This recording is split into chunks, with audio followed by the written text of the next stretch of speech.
Bien, chicos, buenos días. Vamos entonces a dar inicio a la sesión del día de hoy.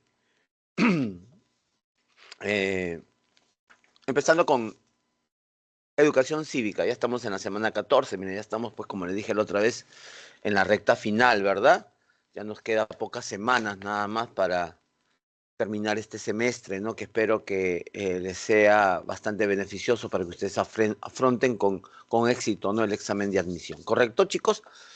En las semanas pasadas habíamos estado viendo, habíamos estado tocando, ¿no?, los poderes del Estado. Habíamos hablado del poder legislativo y del poder judicial, perdón, del poder ejecutivo, ¿no? Hoy día nos corresponde hablar del poder judicial, ¿correcto? Nos corresponde hablar del poder judicial, ¿no? Vamos a hablar sobre los principios y derechos, ¿no?, de la función jurisdiccional, o sea, la función judicial, ¿no? La estructura, los órganos que tiene el Poder Judicial, ¿de acuerdo?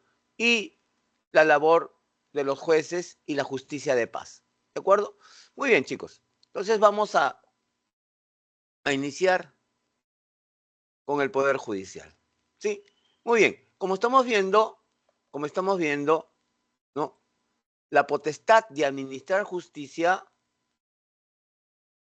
emana del pueblo y eso lo señala la Constitución, ¿de acuerdo? Pero obviamente no puede haber una justicia, digamos, directa, ¿no? Sino que tiene que haber, ¿no es cierto?, operadores judiciales que van a hacer justicia en nombre del pueblo, ¿no es cierto? ¿No? Y esta va a ser de conformidad con la Constitución y con las leyes, ¿no? Ese poder del Estado que va a ejercer esa función de administrar justicia es el Poder Judicial, ¿correcto?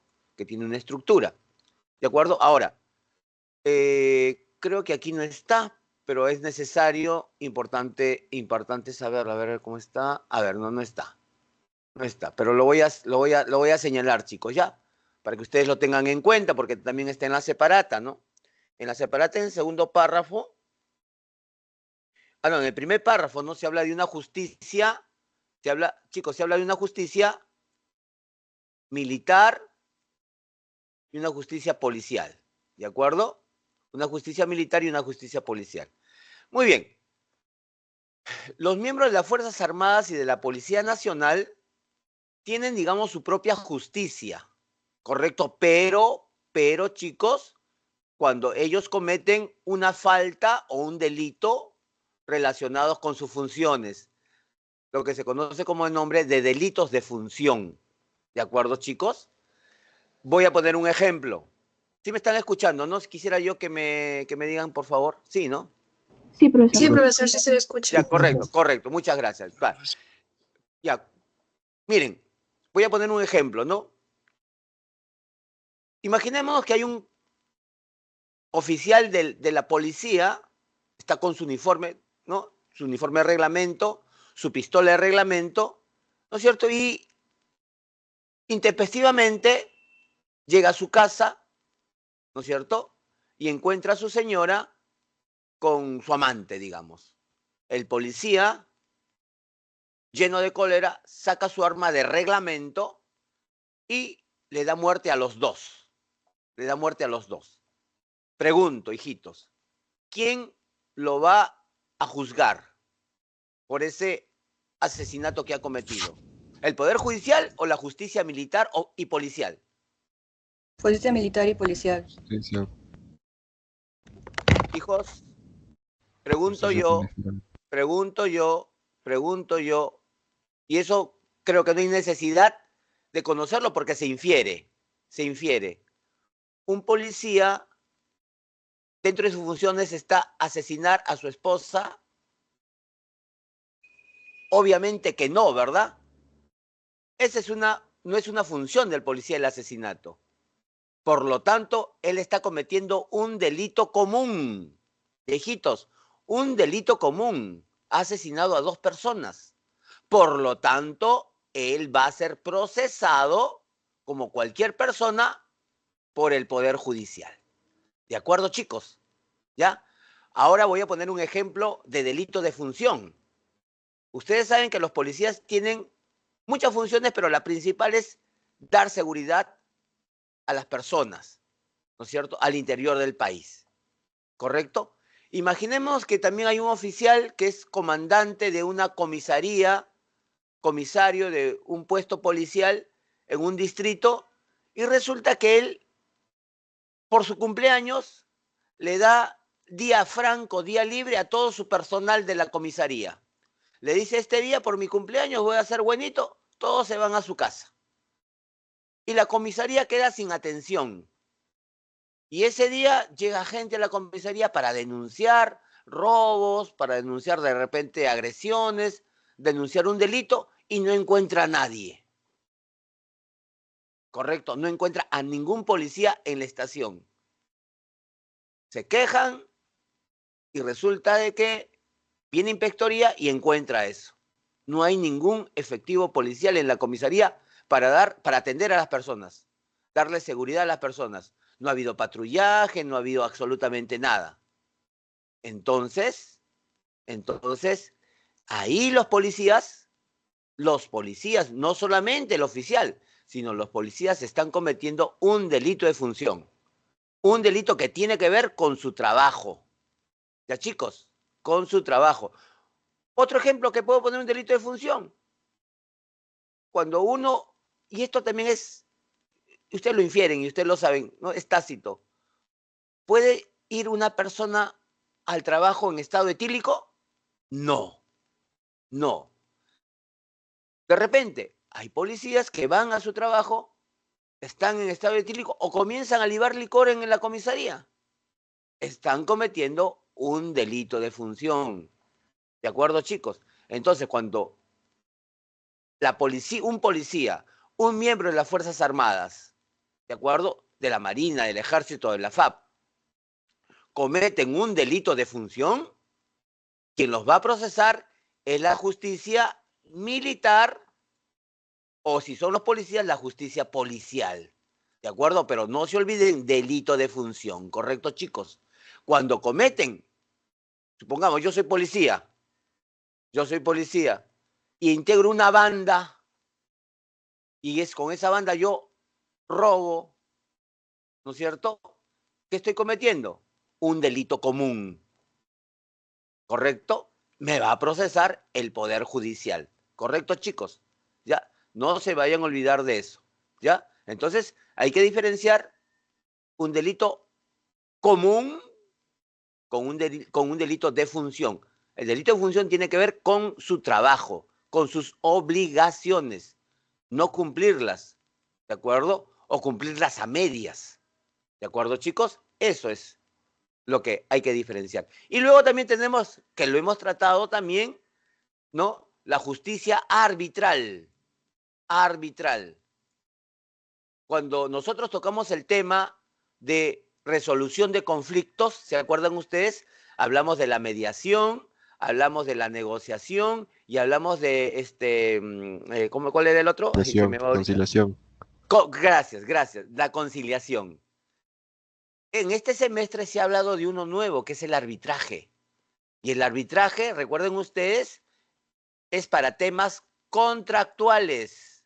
O sea, cuando hay contrato de por medio, un contrato incumplido. ¿De acuerdo? Entonces ahí las partes se ponen de acuerdo y contratan un árbitro, que es un abogado especialista. Y él va a resolver ese conflicto. ¿Correcto, chicos? Resuelve ese conflicto y las partes tienen que aceptarlas. ¿Cómo se llama el documento, la resolución Laudo que resuelve arbitraje. eso? El laudo arbitral, correcto, el laudo arbitral. ¿Ya, chicos? El laudo arbitral. ¿Ya? Muy bien, creo que está claro Profe, esta tengo una parte. pregunta. Dígame. ¿Y estas justicias, tanto la militar, policial y la arbitral, no pertenecen a lo que es el Poder Judicial? ¿O sí? No pertenece al Poder Ok, Judicial, porque ahorita gracias. vamos a ver la estructura del Poder Judicial. Esto no pertenece al Poder Judicial. Claro, obviamente. A ver, chicos, ustedes saben, o recién se van a enterar, ¿no? Si no lo saben, que hay profesionales asimilados a las Fuerzas Armadas. Las Fuerzas Armadas requiere economistas, odontólogos, médicos, enfermeras, ingenieros, también abogados. ¿Correcto? Ellos van a formar parte, los profesionales van a formar parte de la oficialidad, van a ser oficiales, ¿correcto? Van a ser oficiales. Y se van a encargar de temas relacionados con su profesión. Ellos se llaman asimilados, se le llaman, ¿de acuerdo? Se les asimila, se les va a dar cargos también. Desconozco si llegan hasta generales, no desconozco, ¿no? Hasta donde yo sabía, llegaban a coroneles porque ellos no tenían una formación militar. Ellos no habían estado, digamos, en la escuela militar, sino que ya siendo profesionales se asimilaron. Habrán seguido algún curso, ¿no? Pero se asimilaron, ¿de acuerdo? Entonces, las Fuerzas Armadas y la Policía Nacional también asimila abogados y otros profesionales. Esos profesionales, abogados, van a formar parte de la justicia militar y policial. ¿De acuerdo? O sea, la justicia militar y policial está formado por oficiales, pero que tienen una formación, ¿de acuerdo?, del derecho. ¿Ya? Y no forman parte de la estructura del Poder Judicial. ¿Correcto? El Poder Judicial tiene su estructura, que la vamos a ver dentro de un momentito. ¿Correcto? ¿Ya? Muy bien. Espero que haya sido absorbida tu pregunta y vamos a las características, ¿no? Obviamente el Poder Judicial tiene que ser autónomo, ¿no es cierto? En lo político, en lo administrativo, ellos manejan, ¿no es cierto?, todo lo que es, digamos, la estructura administrativa, en lo económico, disciplinario e independiente en lo jurisdiccional. Independiente en lo jurisdiccional es que, obviamente, tiene que actuar con independencia en administrar justicia. Lo jurisdiccional es administrar justicia, ¿de acuerdo, chicos? Ahora, quien se encarga de todo esto, de esta primera viñeta, es la Corte Suprema, porque la Corte Suprema, como vamos a ver dentro de un momentito, es el máximo organismo del Poder Judicial, ¿de acuerdo? Y también se encarga de lo administrativo, ¿de acuerdo?, de lo económico, de lo político, ¿de acuerdo? De lo disciplinario tiene su organismo aparte, ¿ya? Y también lo ve la Junta Nacional de Justicia. Pero quien se encarga de estas funciones es la Corte Suprema, porque también es la máxima entidad del Poder Judicial en el gobierno del Poder Judicial, ¿no? La Corte, los jueces supremos, ¿de acuerdo? Muy bien. Su competencia se extiende en todo el territorio de la República. El Poder Judicial tiene jurisdicción en todo el país, excepto la justicia militar y policial y la arbitral, ¿no es cierto? ¿De acuerdo? No existe ni puede instituirse ninguna jurisdicción que pueda cumplir esta tarea, excepto lo que ya les he hablado, ¿no? De la justicia militar y policial. Acá falta policial, ¿ya? Policial y arbitral. No se olviden de eso, ¿ya, chicos? ¿Ya? Muy bien. Muy bien. Ahora pasamos a los principios de la función jurisdiccional, los principios.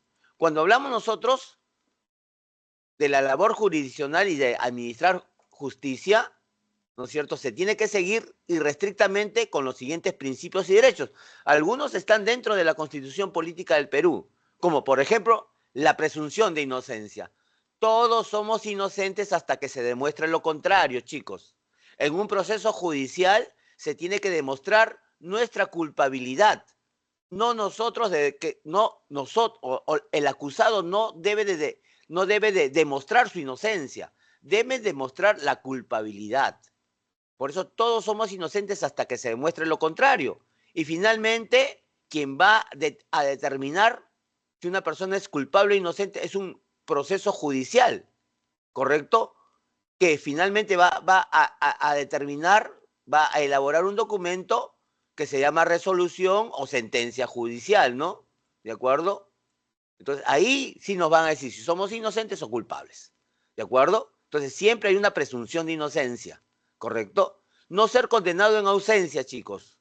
Una persona que es denunciada, ¿de acuerdo?, no se le puede condenar en ausencia. De repente puede haber un proceso. Imaginémonos, ¿no?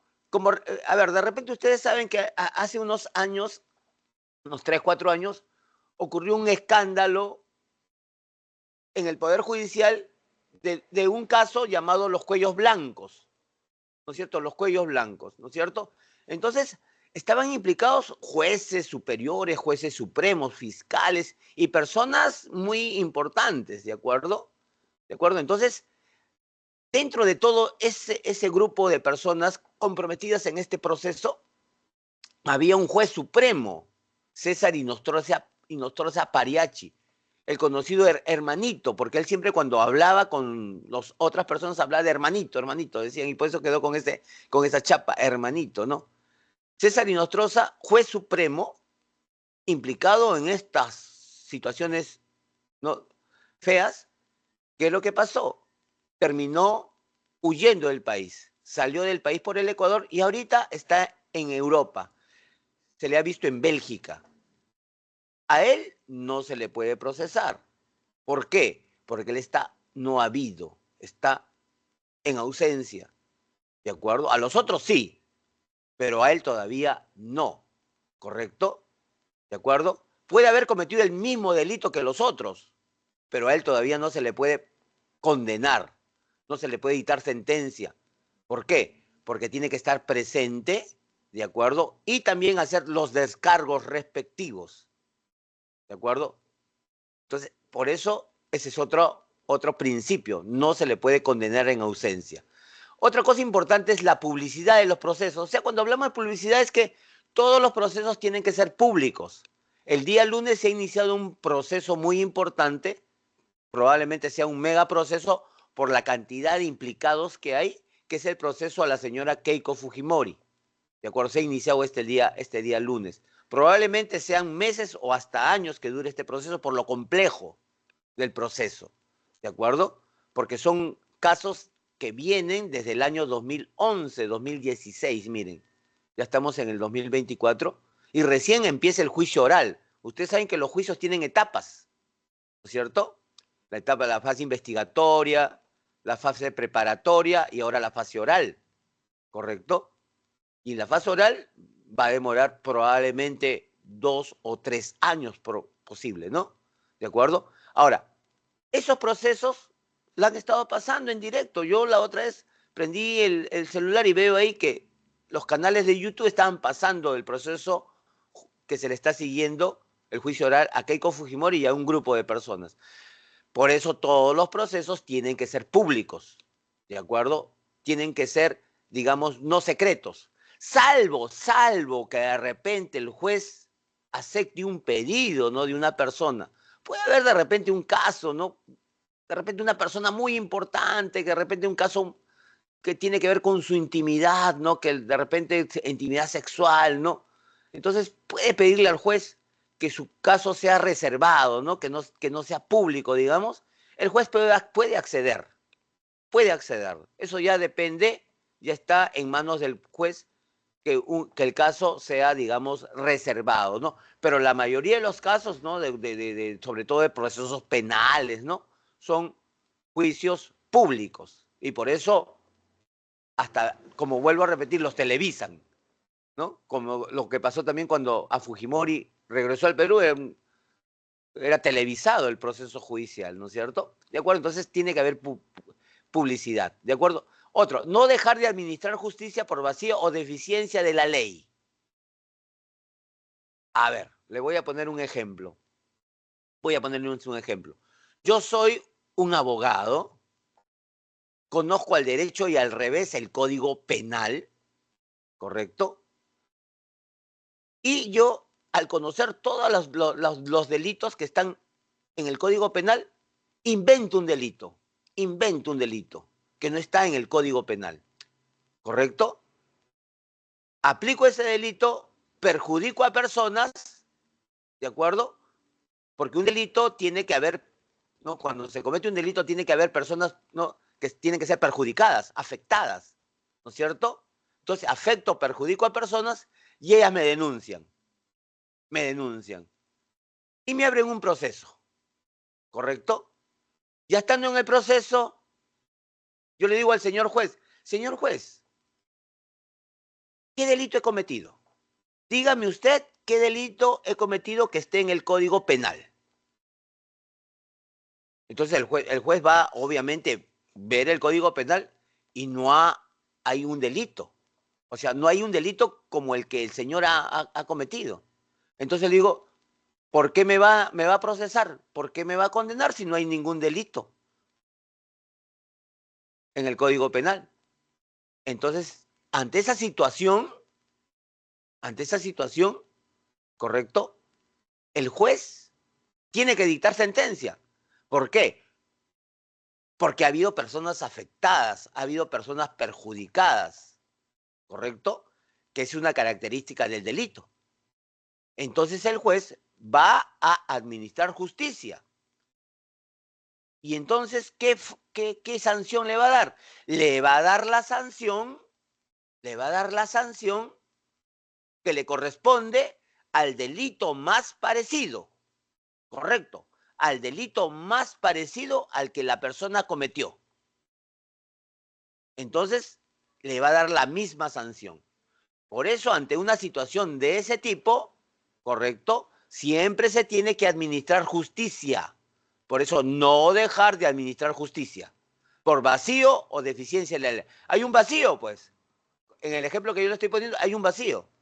No hay en el Código Penal, ¿de acuerdo? No dice, no hay ningún delito así. Entonces el juez tiene que administrar justicia.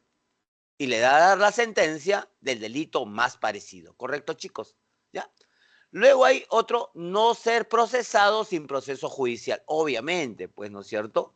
Si a una persona la van a penar, la van a condenar, tiene que ser luego de un debido proceso judicial. ¿De acuerdo? Nadie puede ser penado. Luego, otro, ser informado inmediatamente por escrito de las razones de su detención. Cuando una persona la detienen, ¿de acuerdo? Porque una cosa es retenida y otra cosa es detenida, ¿de acuerdo? Otra cosa también es intervenida, por si acaso, ¿ya? Cuando una persona es detenida, la detención implica estar un tiempito en la cárcel, ¿de acuerdo? Más de 24 horas, ¿de acuerdo? Cuando una persona está detenida, ¿de acuerdo? ¿No? 2 días, se le tiene que informar por qué la han detenido, cuál es la razón de su detención. Ustedes saben que a una persona no se la puede detener, salvo que sea en flagrancia, ¿no es cierto? Yo estoy cometiendo un delito y me detienen. Ahí sí, ¿de acuerdo? Pero cuando yo estoy en mi casa y viene la policía y me detiene, ¿pero por qué me va a detener? Acá, señor, hay una orden judicial. Ahí sí me pueden detener. Pero si no me dan una razón, no me informan por qué me detienen, entonces yo tengo que reclamar.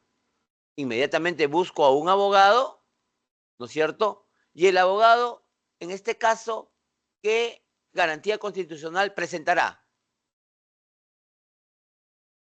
Chicos, ¿qué garantía constitucional? Corpus, correcto, muy bien, el habeas corpus. Porque ustedes saben que el habeas corpus es inmediato. Y ya la policía me detendrán, pues. ¿No? La policía me detendrá. Es así. ¿De acuerdo? Muy bien. Luego, la gratuidad de la administración de justicia para las personas de escasos recursos. Chicos, ustedes saben que la justicia cuesta. Uno está en un proceso judicial, cuesta contratar un abogado. Cuesta presentar los escritos al Poder Judicial que cobran. Cada papel, cada documento que uno presenta al Poder Judicial, chicos, paga una tasa, 70, 80 soles. Y a veces son varios escritos, varios documentos. ¿Eso quién lo paga? Lo paga la persona, pues no lo paga el abogado. Entonces, hay mucha gente que no tiene recursos económicos y a veces está inmersa en un proceso judicial. Entonces, ¿quién la va a defender? ¿Cómo van a presentar los escritos si no tiene plata? Para esas circunstancias, ¿de acuerdo? Se ha convenido, se ha normado que las personas de escasos recursos puedan, ¿de acuerdo?, participar en los procesos judiciales y se le exonera del pago de tasas cuando presente un documento y se le da un abogado gratis que se conoce con el nombre de abogado de oficio, ¿ya, chicos? Para que de esa manera puedan, ¿no es cierto?, es participar en un proceso judicial en igualdad de condiciones con la otra parte. ¿De acuerdo, chicos? Luego tenemos la facultad de la justiciable. El ajusticiable es el acusado, ¿no? De usar su propio idioma. Imaginemos que hay un proceso judicial, hay una persona, ¿no? Que es aymara hablante, ¿no? Solamente sabe aymara, no sabe castellano. ¿De acuerdo? Entonces, si esa persona sabe solamente aymara, ustedes saben que cuando hay un proceso judicial, el juez pues no necesariamente tiene que saber aymara, ¿no? Entonces, ante esa circunstancia, ¿no? El Poder Judicial tiene traductores reconocidos, acreditados por el Poder Judicial, para que sirvan de eso, de traductores, ¿de acuerdo? Cuando una persona no sabe hablar el castellano, ¿de acuerdo? Cuando es quechua hablante, aymara hablante, aguajún hablante, ¿no? Contigo hablante, en fin, ¿no? Ahí se le pone una persona para que traduzca, pero tiene que ser reconocida y acreditada por el Poder Judicial, ¿de acuerdo? No cualquier persona. Luego, formular análisis y críticas. ¿Qué cosa es esto? ¿No? A las resoluciones y a sentencias judiciales. Cuando uno formula un análisis y una crítica a las resoluciones judiciales, en este caso a las sentencias, uno tiene el derecho de apelar. ¿De acuerdo? El derecho de apelar. No estoy de acuerdo con la sentencia que me ha dado el juez.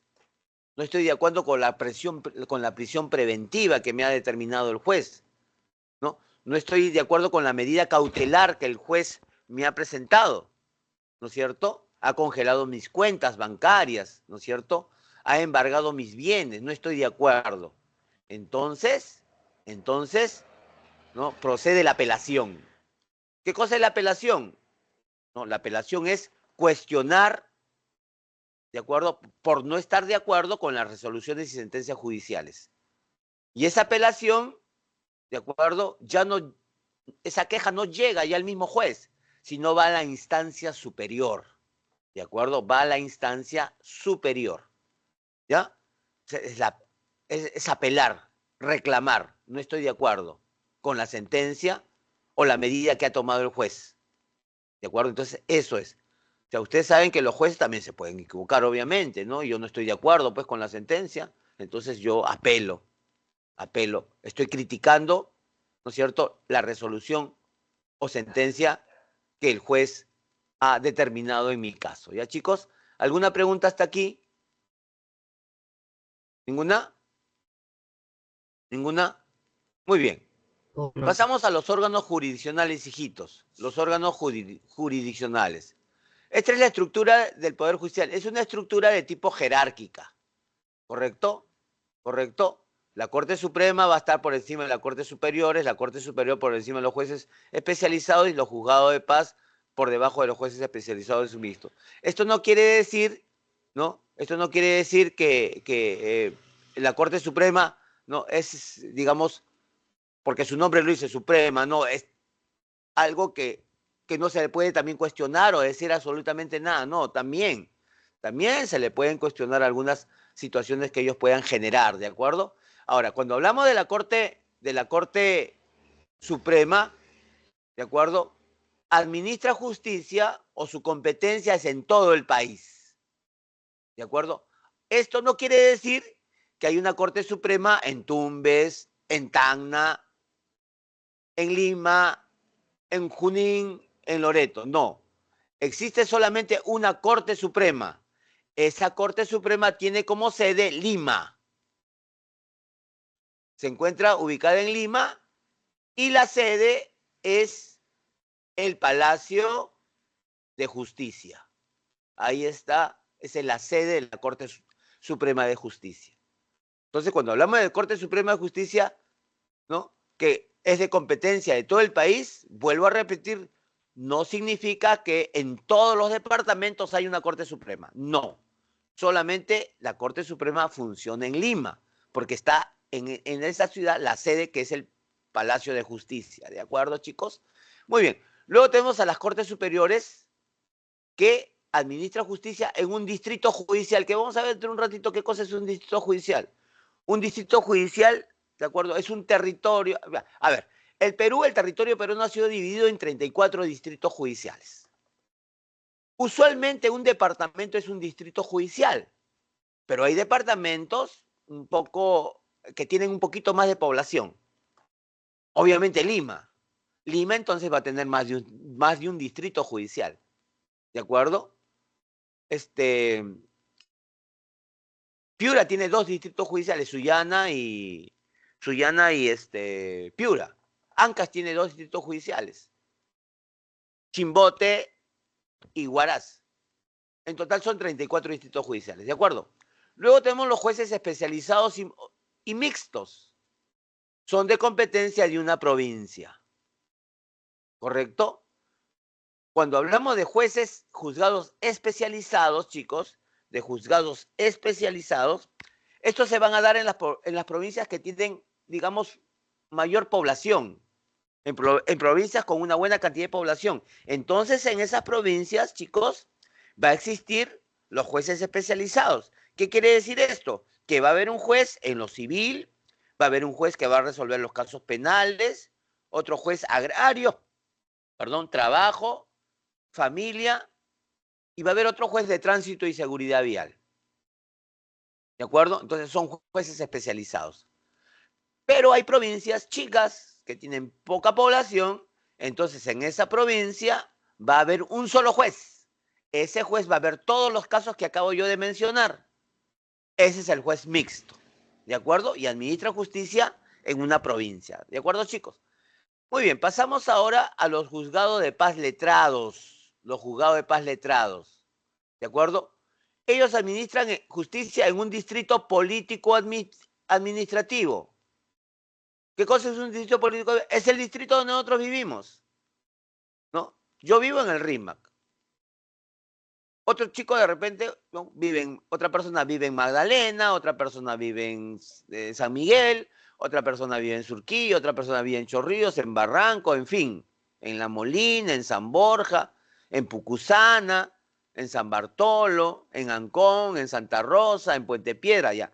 Esos son distritos políticos administrativos. Ahí vamos a tener un juez de paz, ¿de acuerdo?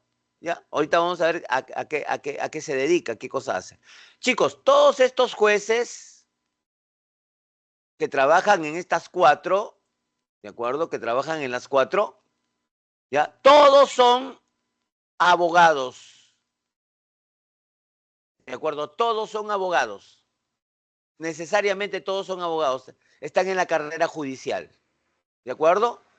Pero los jueces que no son necesariamente abogados son los jueces de paz.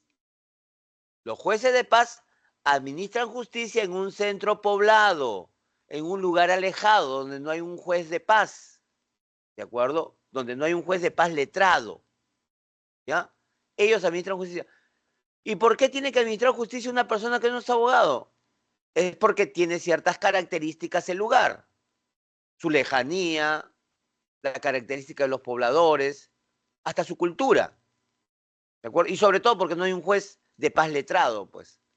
Entonces ahí la misma comunidad, chicos, la misma comunidad elige a su juez de paz.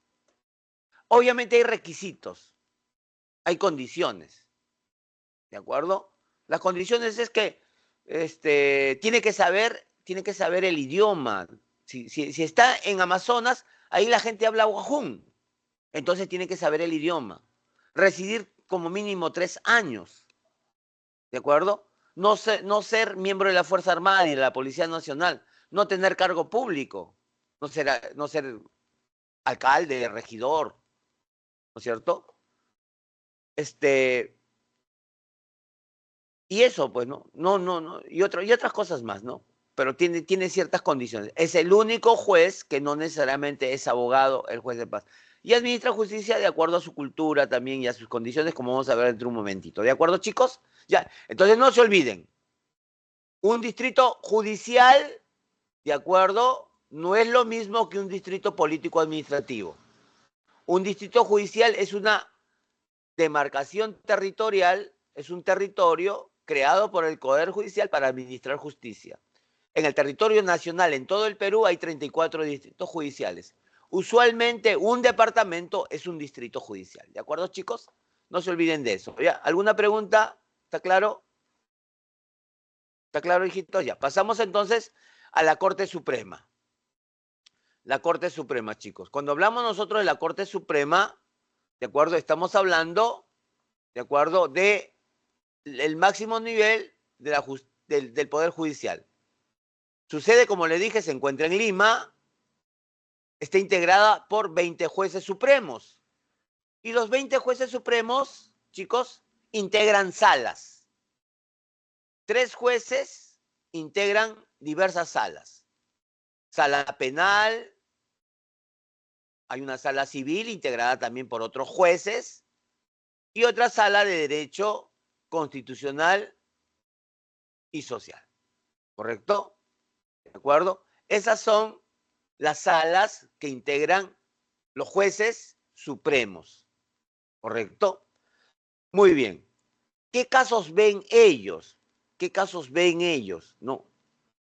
Ven los casos iniciados en las Cortes Superiores. ¿Correcto? ¿No les he hablado yo hace un momento que un justiciable puede formular críticas y análisis a las resoluciones y por lo tanto cuando no está de acuerdo surge la apelación? Entonces, cuando un caso es resuelto por la Corte Superior y la Corte Superior dicta sentencia, la persona puede decir yo no estoy de acuerdo con la sentencia. Entonces, ese caso llega a la Corte Suprema para su revisión. ¿Correcto, chicos? Para su revisión. Por eso decimos que administra justicia en todo el territorio nacional. ¿Por qué? Porque a la Corte Suprema le van a llegar todos los casos apelados en las Cortes Superiores. Y la Corte Superior está en todo el Perú, pues, chicos. Son 34 Cortes Superiores, porque ellos administran justicia en un distrito judicial. Entonces, de todas las Cortes Superiores, le va a llegar a la Corte Suprema para que ésta la revise. Porque hay una apelación de por medio, ¿de acuerdo? ¿De acuerdo, chicos? Muy bien. El presidente de la Corte Suprema también lo es del Poder Judicial. ¿De acuerdo? Y el presidente de la Corte Suprema, al ser presidente del Poder Judicial, el cargo es de 2 años. De 2 años como, ¿de acuerdo? Como presidente del Poder Judicial. ¿De acuerdo, chicos? ¿Alguna pregunta hasta aquí, en esta parte de la Corte Suprema? Si no hay ninguna pregunta, hijitos, pasamos a las Cortes Superiores. Aquí está las Cortes Superiores, chicos. Aquí están las Cortes Superiores. Aquí está. Van a administrar justicia en un distrito judicial. ¿Qué cosas son los distritos? Son subdivisiones territoriales. ¿De acuerdo? Y acá están. Una pregunta. Dime. Si pertenezco a una sala, ¿ya no puedo pertenecer a la otra? ¿O sí puedo pertenecer? No, también puedes pertenecer. Pero hay especialidades. Claro, también se puede pertenecer. Rotan también. Sí pueden rotar. Pueden rotar. Ya pueden rotar. Porque, imagínate tú. Vamos a poner un caso extremo, ¿no? Imagínate tú. Que hay un. Y eso también lo voy a tratar dentro de un ratito, ¿no? Imagínate tú que yo soy un juez. Pertenezco a una sala. Y resulta que mío a mi sala. Y en ese caso está inmiscuido un pariente mío, entonces yo no puedo participar en ese proceso judicial. Inhibir, o sea, no participar. Porque de repente doy sentencia y en esa sentencia sale como favorecido mi familiar. Entonces, ¿qué va a decir la otra parte? Que hubo favoritismo, ¿no es cierto? Entonces, un juez tiene el deber y la obligación de inhibirse para evitar esa situación. ¿Correcto? Entonces, imagínate tú, pues yo me inhibo y puede a mí reemplazarme otro juez de otra sala. ¿De acuerdo? Porque generalmente son jueces impares, de números impares, para que cuando hay una votación no haya empate. ¿De acuerdo? Entonces, si son 3 jueces y yo me retiro, me inhibo, quedan 2. ¿Y qué pasaría si un juez está a favor y el otro en contra? Habría un empate. Por eso siempre las salas usualmente son de 3. Yo les digo hace un momento que está ahorita el juicio a la señora Fujimori. Está en televisión, está en las redes sociales. Ustedes van a ver quiénes forman parte del jurado, o perdón, los jueces. Los jueces son 3. Y eso se hace para evitar empate cuando hay una sentencia. ¿Ya, chicos? Muy bien. Atinada tu pregunta, hijo, como siempre. ¿Ya? Las Cortes Superiores, ¿ya? Y aquí tenemos a las Cortes Superiores, miren, chicos, pues aquí está, ¿no? Está el mapa del Perú y vemos aquí las Cortes Superiores, ¿no es cierto? Cuánto han sido inscritas. Y miren ustedes, ¿no? Ven ustedes acá, ¿no? Que hay, por ejemplo, Huancavelica es Corte Superior y que es donde están los puntitos, ¿no es cierto? Están las Cortes Superiores. Y el centro, Junín también, Corte Superior más grande, porque también hay otra Sierra Central, de la Selva Central también, ¿no? Ven ustedes las Cortes Superiores que hay, ¿no? ¿De acuerdo? Obviamente Lima, el Callao tiene 2 Cortes Superiores, Ventanilla y el Callao, ¿no? Ven ustedes, Lima,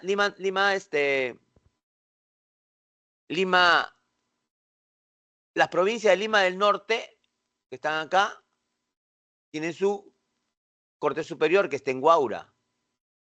Las provincias de Lima, del departamento de Lima, tienen su Corte Superior, que está en Cañete. ¿Se dan cuenta? ¿Se dan cuenta? Entonces, así es, está distribuida, ¿no es cierto? Así está distribuida, vean ustedes, ¿no? Entonces, como yo les decía, ¿no? Cada departamento es una Corte Superior. Madre de Dios, Corte Superior. Cusco, Corte Superior. Acá está. Puno, Corte Superior. Los casos especiales son, pues, ¿no? Algunos de ellos, ¿no? Como por ejemplo Lima, que tiene 2 cortes, 5. La provincia de Lima tiene 5. La provincia de Lima, son casos especiales, pues, ¿no es cierto? ¿No? Son casos especiales, ¿no? Lima, el departamento de Lima, caso especial, ¿no? La provincia de Lima tiene que tener varias cortes superiores. Pues, ¿por qué? Porque bastante gente, ¿no? Bastantes casos. ¿De acuerdo? Entonces así está, miren ustedes, ¿no? Esas son las cortes superiores, ¿ya, chicos? Muy bien. ¿Qué casos ven las cortes superiores? ¿De acuerdo? ¿Qué casos ven? Está dividida también en salas. Civiles, penales, laborales, comerciales, constitucionales, contencioso administrativo y de familia. ¿Qué pasa si en una corte superior hay una sentencia en cuanto a familia y la persona que ha sido de repente afectada quiere poner una apelación? ¿Podrá ir a la Corte Suprema eso o no? ¿Podrá ir a la Corte Suprema? No, porque solamente la Corte Suprema ve casos que llegan en lo penal, en lo civil y derecho constitucional y social. Los casos de familia quedan aquí, nada más. Ya no pueden subir a la Corte. Porque aunque ustedes no lo crean, esta es la tercera instancia. Porque los procesos de familia se inician ¿en dónde? Se inician en los juzgados de paz letrados. Luego, segunda instancia, los juzgados especializados o mixtos, y esta vendría a ser la tercera y última instancia. ¿De acuerdo, chicos? ¿Ya? Muy bien. ¿Y qué? Resuelven las apelaciones de los juzgados especializados y mixtos. Lo que yo le decía, pues, ¿no? Cuando hay una crítica, una apelación, entonces eso va, esa crítica, esa sanción que ha dado un juez especializado mixto, entonces va a ser revisada en la Corte Superior, que es jerárquicamente la que le sigue. ¿De acuerdo? Ya. Y por eso aquí le corresponde garantizar la doble instancia. La Constitución Política del Perú garantiza doble instancia. ¿De acuerdo? Doble instancia. La doble instancia, ¿de acuerdo? Se garantiza aquí en la Corte Superior. Pero ustedes dirán, ¿pero por qué? Por lo siguiente, miren acá. Pasamos ahora a la Corte de los Juzgados Especializados. Los juzgados especializados administran justicia, ya les dije en dónde. ¿Dónde administran justicia? Los jueces especializados mixtos, ¿dónde está acá? Provincias, correcto, en las provincias. No está, ¿no? No lo veo. En las provincias, ¿ya? Administran justicia en una provincia. ¿Pero qué cosa ven en la provincia? Lo civil, lo penal, agrario, trabajo, familia, tránsito y seguridad vial, ¿no es cierto? Esos son los casos, los temas que abordan ellos. Ya les dije qué cosa es un juez especializado y qué cosa es un juez mixto, ¿no es cierto? Y ellos resuelven las apelaciones que le llegan ¿de dónde? De los juzgados de paz. Ellos resuelven las apelaciones de los juzgados de paz. Como vamos a ver dentro de un momentito, ¿perdón? ¿No recibe la apelación de los letrados? Sí, pues, juzgado de paz letrados, perdón. No terminé la oración. Disculpa, tienes razón, hijito.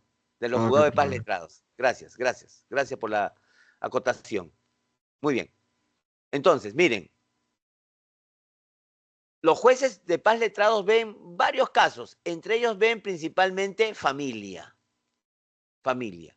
Si el juez de paz letrado da una sentencia en un caso de familia y una persona está en contra de la sentencia, apela. ¿De acuerdo? Apela. Y ese caso, ¿quién lo va a revisar? El juez de paz, el juzgado de paz especializado o mixto. Ellos lo van a revisar. ¿Correcto? Y ya les he dicho, ¿qué pasa si es que en el juzgado especializado mixto ratifican la sentencia y la misma persona sigue estando en contra? Entonces, ahí, ¿a dónde va? A la anterior a esta, pues. A la Corte Superior, correcto. Y ahí ya se agota. Y ahí ya se agota. Porque esa sería la tercera y última instancia. Nada más. ¿De acuerdo? La tercera y última instancia. Ahí se agota. ¿Ya, chicos? Muy bien. Ahora pasamos a los juzgados de paz letrados que, como ya les dije, administran justicia en un distrito político-administrativo. ¿Qué casos se encargan los jueces de paz letrados? Casos de familia, casos civiles, ¿de acuerdo? Ahora, penales, ¿de acuerdo? Penales, acá debería ser y no o, porque cuando hablamos de o es como si fuese lo mismo, ¿no? Casos penales y laborales de menor complejidad y cuantía de sanción. Principalmente en penales, ¿de acuerdo? Ven faltas, ¿de acuerdo? Faltas. ¿Qué cosa es una falta? O un delito de menor cuantía. Un delito de menor cuantía. ¿Correcto? ¿Qué cosa es una falta? ¿Qué diferencia una falta de un delito, chicos? La diferencia principal, hijitos, es que una falta te puede llevar, un delito te puede llevar a la cárcel. Cuando una persona delinque, comete un delito, te puede llevar a la cárcel. Pero una falta no te lleva a la cárcel. Una falta, la sanción que te puede dar el Poder Judicial, chicos, ¿de acuerdo? Es trabajo comunitario, ¿no es cierto? Multa, ir a un colegio a limpiar los baños, a limpiar el patio, ¿no es cierto? Ir a un asilo de ancianos. Ya, ese es lo que te puede llevar como sanción una falta.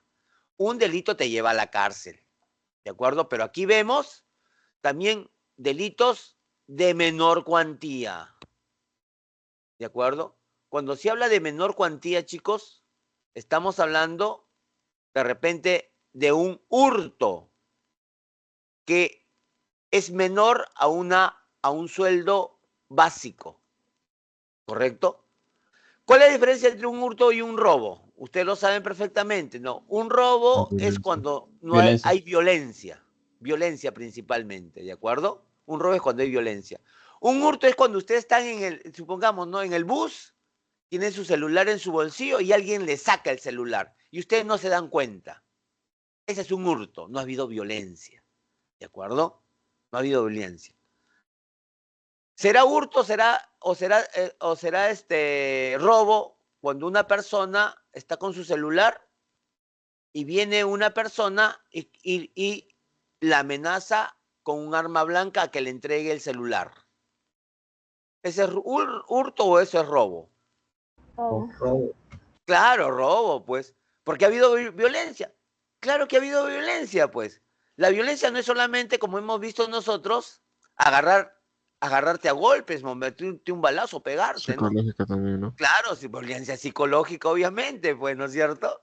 Violencia. Claro que si tú estás ahí, estás con tu celular y viene una persona con un cuchillo, es una violencia psicológica, obviamente. Obviamente. Ese ya es robo, pues. ¿De acuerdo, chicos? ¿Ya? Muy bien. Entonces, esas cosas pequeñas las ve el juez de paz letrado, que necesariamente es abogado. ¿De acuerdo, chicos? Necesariamente es abogado. ¿De acuerdo? Muy bien. También cumplen funciones de notario. ¿De acuerdo? También cumplen, ¿no?, funciones de notario para sobre todo legalizaciones, ¿no? Dar fe. Legalizar es dar fe que este documento es copia del verdadero, ¿no es cierto? ¿De acuerdo? Muy bien. Ya. Luego, conocen en grado de apelación las resoluciones de los jueces de paz. Los jueces de paz también dan sentencias, ¿correcto? Y esas apelaciones llegan al juzgado de paz, ¿de acuerdo? Llegan al juzgado de paz. Ya. Muy bien, muy bien. Ahora pasamos, ya, no se olviden, desde aquí y lo que nosotros hemos ya desarrollado, en cuanto a los juzgados, todos tienen que ser abogados. No se olviden. Ahora Correcto. pasamos, dime. Y en este caso, ¿qué sería el notario? Ah, ya, la función notarial. La Ajá, función porque sí, notarial, no, sí, sí, un notario dice. Pueden sí. cumplir la obligación. Ya. Un notario es un profesional, es un abogado, ¿de acuerdo? Que da fe de algunos documentos. Supongamos, ¿no? Supongamos que de repente te están pidiendo una copia de DNI, una copia del DNI. Entonces tú presentas la copia de DNI, pero te dicen, tiene que ser notarial. Notarial. Entonces, cuando hablamos de notarial, ¿de acuerdo? Estamos hablando de notarial, estamos hablando de una persona ya que da fe, que da fe. O sea, un notario, aunque usted no lo crean, es un funcionario público, ¿de acuerdo? Porque el Estado le ha dado una función, chicos, ¿de acuerdo?, de darle seguridad jurídica a las personas, ¿ya? Porque va a dar fe de muchos documentos. Las funciones de notario son varias, chicos, ¿no? Son varias, ¿no? Entonces, como por ejemplo, ¿no?, lo que se está diciendo, ¿no? Te están pidiendo tu copia de DNI, entonces tú presentas la copia, pero ¿quién sabe que esa copia es la verdadera? ¿No? De repente puede ser fraguada, puede ser, como se dice comúnmente, trucha, ¿no? Entonces, para dar fe que esa copia es fiel a la original, hay un notario, pues, que le pone su sello y dice, esta copia es fiel al original. Y tienen también otras funciones. Seguramente ustedes habrán escuchado, ¿no? Cuando una persona que ha comprado un auto usado, no va a una tienda. La transacción se hace en un notario, ante un notario. ¿De acuerdo? Se hace entre un notario, ¿no? Y ahí en el notario tú le pagas, presentas los documentos del carro y se hace ahí un documento de compra y venta. Se hace en un notario. Entonces el notario da fe de cosas, digamos, que necesitan cierta legalidad. Redacta documentos también, ¿no? Cuando uno compra una casa, un terreno, tiene que ser en un notario también, ¿de acuerdo? Entonces, en ausencia de un notario, cumple algunas funciones, no todas, pero esa función principal, sencilla, que es legalizar un documento, eso lo hace el juez de paz, letrado, ¿ya? No puede cumplir todas las funciones, obviamente, ¿no? Pero sí va a cumplir las funciones por lo menos mínimas de un notario, ¿ya? Los juzgados de paz van a administrar justicia en un centro poblado, ¿de acuerdo? Pero aquí hay que precisar que los jueces de paz no necesariamente son abogados, pues. Los elige la comunidad, chicos, los elige la comunidad. Y la comunidad usualmente va a elegir a una persona proba, honesta, responsable, seria, ¿no es cierto? ¿De acuerdo? La van a hacer juez de paz. Y él va a administrar justicia. Obviamente va a estar asesorado por el Poder Judicial. Lo asesora el Poder Judicial. Le dan también cierta capacitación, ¿de acuerdo? Para que resuelva los conflictos que ocurren en su comunidad. Pero en las comunidades también hay conflictos. Yo me acuerdo cuando era niño, estaba en mi tierra, había una chacrita de un vecino y la chacrita del otro vecino, y había entrado, ¿no es cierto?, el burro del vecino a comerse el maíz del otro vecino, del otro señor. Y el burro se había comido como 6 plantas de maíz. El otro salió, pues, ¿no es cierto?, y agarró al burro y no se lo quería devolver. Y el otro le decía, devuélveme al burro, que te lo quieres quedar. ¿No es cierto? Y se iban a ir a las manos. Se iban a ir a las manos. ¿No es cierto? Entonces, para evitar esa situación, intervino el juez de paz, que era mi tío. Mi tío se llamaba Hermenegildo, ya murió. Hermenegildo Vera. Murió. Ya hace tiempo ya. Él era juez de paz. Él era bien serio, bien responsable, ¿no? Respetado por sus vecinos y lo hicieron juez de paz. Y él resolvió esos problemas, pues. Resolvió esos problemas menudos. Estoy hablando de hace, pues, 50 años, ¿no? Problemas menudos resolvía. Ahora ya, obviamente, la justicia pasa ha cambiado, es un poquito más, digamos, no digamos eficiente, sino tiene más funciones. ¿De acuerdo? Ahora, pregunto yo, chicos, si el juez de paz es elegido por la misma comunidad, ¿qué mecanismo de control ciudadano? Revocatoria. Muy revocatoria. Y para la revocatoria, ¿cuántas firmas se tiene que presentar? 25%. Correcto. Muy bien, hijito. Muy bien, muy bien. Ya, entonces, los juzgados de paz van a administrar justicia en un centro poblado donde no hay un juez de paz letrado. ¿De acuerdo? Soluciona principalmente mediante la conciliación, ¿de acuerdo? Busca que las mismas personas lleguen a un acuerdo ante esa situación. No recuerdo cómo habrá resuelto mi tío ese caso, ¿no? Pero me imagino que lo juntó a los dos y le dijo, pues, ¿no es cierto? Bueno, tú devuélvele y te comprometes tú a resarcirle, ¿no? Las 6 plantas de maíz que se comió. Pues comprarás, ya le darás, pero le vas a devolver. Se compromete en eso, ¿no? Entonces, si llega a una conciliación, llegar a un acuerdo, pues. Eso es lo que principalmente se busca, ¿de acuerdo? La justicia de paz. Pero también a veces decisiones jurisdiccionales, o sea, ya ajustadas a la ley. Pero se busca más la conciliación, porque a veces, ¿no?, algunas decisiones jurisdiccionales requieren una cuestión más técnica, pues que conozca más de derecho, ¿no? Ellos no necesariamente son abogados, pues, ¿no es cierto? Y también van a resolver conflictos usando los criterios propios de su comunidad. ¿De acuerdo?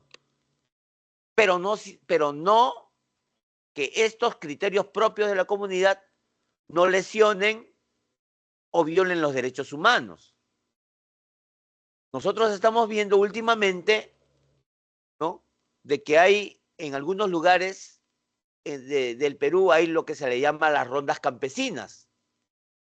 Y las rondas campesinas resuelven algunos problemas que se presentan según los criterios de su comunidad. Seguramente ustedes habrán visto, ¿no? A los infieles los azotan, ¿correcto? ¿No es cierto? Entonces, como por ejemplo, ¿no? ¿Cómo surgen las rondas campesinas? Principalmente surgen en las zonas donde no había mucha justicia. Imagínense ustedes acá, ¿no? Estamos en la ciudad. A veces los policías brillan por su ausencia, ¿no es cierto? A veces cuando ocurre un delito o algo que necesite la intervención de los policías, nosotros llamamos al 105 y no nos contestan. No nos contestan. Estando en Lima, miren, imagínense ustedes en las provincias, no había justicia. Entonces, ¿qué es lo que pasaba? Ellos mismos se organizaron para combatir la delincuencia. ¿Y cuál era el robo que más los afectaba a ellos? Era el robo de ganado. ¿Cómo se llama el robo de ganado, chicos? ¿Saben? ¿Cómo se le dice el robo de ganado? ¿Abigeo? Correcto, muy bien, hijito, muchas gracias. Muy bien. Yo pregunté en un salón presencial, no me sabían. De verdad, no sabían. Pues este salón me parece muy bueno, virtual.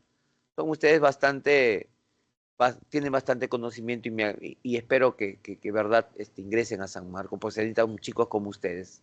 ¿De acuerdo? Se llama vigiato, pues.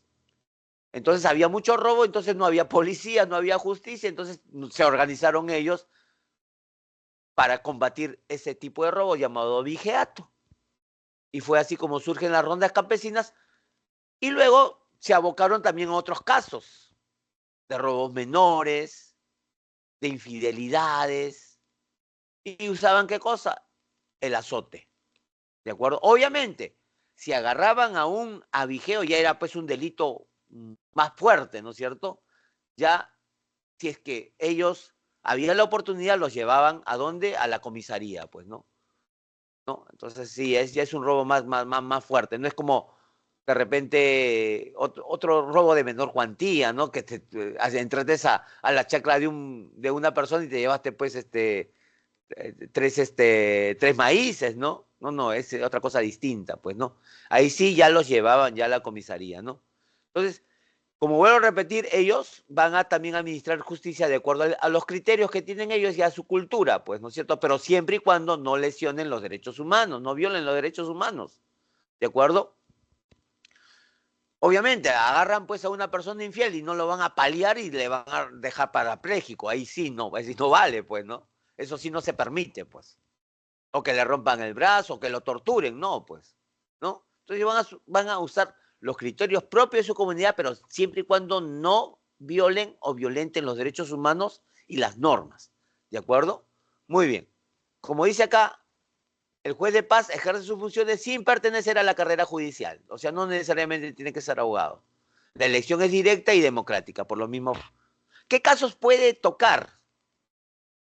Alimentos y procesos derivados de esto, ¿no es cierto? Como la tenencia de hijos también, ¿no? El régimen de visitas, conflictos patrimoniales, ¿de acuerdo? Conflictos patrimoniales por un valor de 30 unidades de referencia procesal. ¿Cuánto vale una unidad de referencia procesal? Es de casi 500 soles, ¿no es cierto? Conflictos patrimoniales también, ¿de acuerdo? Pero es muy raro, pues, en estos casos son muy raros, porque aquí estamos hablando de costos de como de 15.000 soles, ¿no es cierto?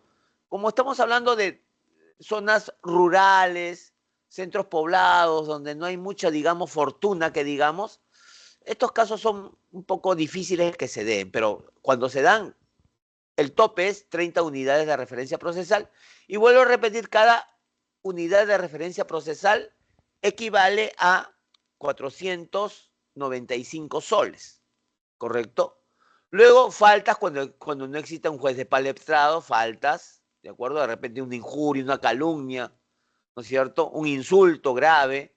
También tocan violencia contra la mujer, ¿de acuerdo? Y los integrantes del grupo familiar, ¿no? Cuando hay violencia con los hijos, con los suegros, con los padres. Y también cumplen algunas funciones notariales, pero lo mínimo nomás, pues, ¿no? Dar fe de alguna cosa. ¿Ya, chicos? Y como les dije, para ser juez de paz hay ciertas condiciones, ¿no? No ser miembro de las Fuerzas Armadas, no ser miembro de la Policía Nacional, no tener un cargo político, no ser alcalde, regidor, consejero regional, ¿no? Saber el idioma, tener 30 años de edad, creo, y vivir por lo menos en el lugar 3 años. Son requisitos indispensables. Y si vives en una zona donde la mayoría de la población tiene una lengua originaria, también es requisito saber la lengua originaria. ¿De acuerdo, chicos? Muy bien, ¿alguna pregunta hasta aquí? Bien, pasamos a los jueces y su labor jurisdiccional, ya para ir terminando rápidamente. ¿Perdón? Deben tener 30 años los jueces de paz, ¿no? Sí, 30 años 30 como... años, sí. 30 años como mínimo, ¿no? ¿De acuerdo? Ya, muy bien, muy bien. Pero usualmente no eligen a la gente de 30 años, ¿no? Porque allá en las zonas altas, sobre todo en los centros poblados, la gente le tiene mucho respeto a la gente de edad, ¿no? La otra vez veía yo en el Poder Judicial una tabla, una estadística de las edades de los jueces de paz. Y las edades, como promedio de los jueces de paz, las edades eran de 50 años para arriba. La mayoría de los jueces de paz tenían 50 años para arriba, ¿no? Aproximadamente el 75 a 80% de los jueces de paz eran de 50 años para arriba, no eran jóvenes. Porque como vuelvo a repetir, en las zonas altas, en las comunidades, le tienen mucho respeto a las gentes de mayor edad. Y por lo tanto, ustedes saben que cuando una persona tiene años, es anciana, ¿no es cierto? No es más inteligente, pero sí hay una cuestión. La experiencia y la edad le da sabiduría. Le da sabiduría. Entonces, eso es lo que buscan ellos, pues. Y una persona sabia es la persona que administra mejor justicia. ¿De acuerdo? ¿No? Por eso, el juez más sabio de la historia, ¿quién fue? Chicos, el juez más sabio de la historia, ¿quién fue? Fue rey de los hebreos, ¿quién? Moisés. ¿Salomón? Sansón. No, rey de los Salomón. hebreos. Ah, Salomón, perdón, Salomón. claro, ves Salomón. Salomón, rey de los hebreos. Y la anécdota más importante de Salomón, ¿cuál es? ¿Cuál es? ¿Se acuerdan? De la madre con su hijo que le iban a Co- partir en dos. correcto, muy bien. Genial, ¿qué más? ¿Y qué pasó? ¿Qué solución le dio Salomón? Entonces que lo corten. ¿Eso lo dijo Salomón o lo dijo una mamá? No, el Salomón. No, no. Se presentaron ante Salomón, el rey sabio, dos mujeres que reclamaban a una criatura como sus hijos. Entonces, Salomón, ¿no es cierto? Sí, pues tiene razón. Salomón propuso que lo corten. Sí, disculpa. Sí, Salomón propuso, pero fue digamos, una treta de él, ¿no? Salomón dijo, ya, bueno, como se pelean las dos mamás, ya ni para una ni para la otra. Lo vamos a cortar en dos. Tiene razón. Lo vamos a cortar en dos. Sí. ¿Y qué dijo la mamá que no era, que la señora que no era su mamá? Sí, está bien, cortémosla. Pero la mamá verdadera, ¿qué dijo? No hay que cortarlo. Que se quede. Porque una mamá nunca iba a permitir pues, que su hijo lo maten y lo corten en dos, ¿no es cierto? Eso fue lo que utilizó Salomón. Y Salomón dictó sentencia. ¿Qué dijo? Que la criatura se le debería de dar a la señora que se opuso a que lo corten. Tiene razón, hijito. Discúlpame que me apresuré. Discúlpame, ya. Mil disculpas. Tiene razón. Y Salomón así resolvió pues ese caso, ¿no? ¿De acuerdo? Entonces, eso es resolver con sapiencia. ¿De acuerdo? Y sapiencia no viene de sapo, viene de sabio. ¿Y hijitos? ¿De acuerdo? Muy bien, por eso un juez tiene que tener características muy importantes, pues, ¿no es cierto? ¿No? Sobre todo eso, sabiduría. ¿De acuerdo? Por eso los jueces en el Poder Judicial hay un código, pues los códigos civiles, el código penal, ¿no es cierto? Pero también el juez puede ser discrecional. ¿Qué cosa es discrecional? Ellos pueden interpretar también o dar su criterio de acuerdo a las características y al contexto donde se ha producido la falta o el delito, pues, ¿no es cierto? ¿Ya? Entonces, eso es importante. Entonces, hay principio de la función jurisdiccional, claro, la unidad. Los jueces se rigen bajo un conjunto de los mismos derechos y leyes. Tienen que aplicar justicia teniendo en cuenta básicamente, no siempre, ¿no?, los derechos y las leyes. Porque yo le estoy diciendo, a veces el juez también interpreta el contexto donde se ha cometido la falta o el delito, ¿no? ¿Correcto? Como por ejemplo, a ver, ¿ustedes han escuchado hablar del hurto famélico, chicos, sí o no? ¿Qué cosa es el hurto famélico? ¿Famélico qué cosa es? ¿Quién es alguien famélico? ¿Esa palabra Con no la hambre. escuchas? Correcto, con hambre, correcto. ¿Qué pasaría si yo estoy aguja, como dicen ustedes? Estoy que me muero de hambre. Y me voy a un restaurante y pido un menú. Y no lo pago. ¿Cómo se llama eso? Se llama hurto famélico. Eso no tiene cárcel.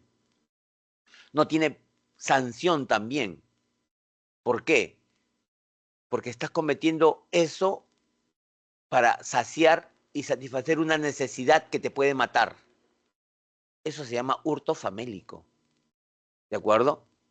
Entonces, con eso no quiero decir que ustedes vayan a un restaurante y pidan lo que sea y luego dicen, yo comí porque tenía hambre, ¿no? Y yo no le voy a pagar. No, pues. Son situaciones excepcionales, obviamente, ¿no? O una persona que está ahí, ¿no?, con hambre de repente porque no tiene trabajo, ha sido despedido, ¿no? Entonces imagínense ustedes que está por ahí, ¿no? Y ve ahí, va a una panadería y jala un pan y se lo come. Obviamente está en una necesidad, en una situación desesperada, ¿no? Lo llevan a la cárcel, ya lo llevan inmediatamente en el caso al juez. Y el juez obviamente no le va a dar sanción, pues, ¿no es cierto? Porque ha cometido esa falta, ese hurto, por una necesidad, ¿de acuerdo?, que si no la cumplía, podía poner en peligro su vida. Eso se llama hurto famélico, chicos, ¿ya? Muy bien. Tenemos entonces la unidad, la exclusividad solamente, ¿de acuerdo? Existe el Poder Judicial, que es el único órgano que dicta justicia, ¿de acuerdo? O sea, salvo la justicia militar y policial que hemos visto. Independencia, no debe recibir ninguna presión interna, ¿de acuerdo? No debe haber ninguna presión interna, ¿no? En el momento de ejercer su función. Por eso tiene que guardar independencia. ¿Ah? Por eso, cuando hay un proceso, ¿se acuerdan ustedes cuando hablamos de los procesos judiciales? ¿No es cierto? Si al presidente de la República se le juzga, ¿no es cierto? ¿Qué pasa con el cargo? El presidente deja ese presidente, ¿no es cierto? Deja ese presidente, lo licencian para ir al proceso judicial no como presidente de la República, sino como persona natural. Imaginemos nosotros ahorita la presidenta Dina Boluarte, la acusan constitucionalmente y va a un proceso judicial. Ella tiene que dejar el cargo para ser procesada, porque no puede ser procesada siendo presidente de la República, porque saben ustedes que el presidente de la República representa a la nación y no se le puede juzgar a quien representa a la nación porque se estaría juzgando a toda la nación. Entonces, para que el juez juzgue no al presidente, sino a la persona, tiene que dejar. ¿Y qué pasaría si el presidente, según la Constitución, no deja el cargo? Entonces el juez tendría que juzgar al presidente. Y es una cosa distinta juzgar al presidente que juzgar a la persona. ¿De acuerdo? Porque ahí, si juzgas al presidente, ya habría ¿qué cosa? Una presión interna o externa, pues. Ya había presión, porque está juzgando a un personaje importante. ¿De acuerdo? Por eso no debe tener ninguna presión. Luego, imparcialidad. El juez deberá resolver los procesos que tenga sin ninguna presión o carga subjetiva. Listo. Y finalmente, ¿de acuerdo? Los jueces, creo que les dije hace un momento, ¿no? Un juez, a ver, no sé si será, no le he visto, no le he visto la... Ah, ya. Un juez, chicos, imaginémonos que quiere hacer ganar a una persona. Y para hacerla ganar, da la sentencia según una norma derogada, una norma que ya ha sido, digamos, pasada de moda, ya fue anulada, o inventa una norma ese juez está cometiendo un delito, se llama delito de prevaricato. El juez va a la cárcel, ¿de acuerdo? Y como les dije hace un momento también, cuando una persona es un juez y le llega el caso de un familiar, el juez tiene que inhibirse, tiene que dejar de ser juez para no tocar ese caso, porque el hecho de ser familiar o conocido de uno de los justiciables no puede ser causal de qué cosa, de anulación del proceso, y que también de repente el juez pueda ser sometido a una sanción o una investigación. ¿De acuerdo? ¿De acuerdo?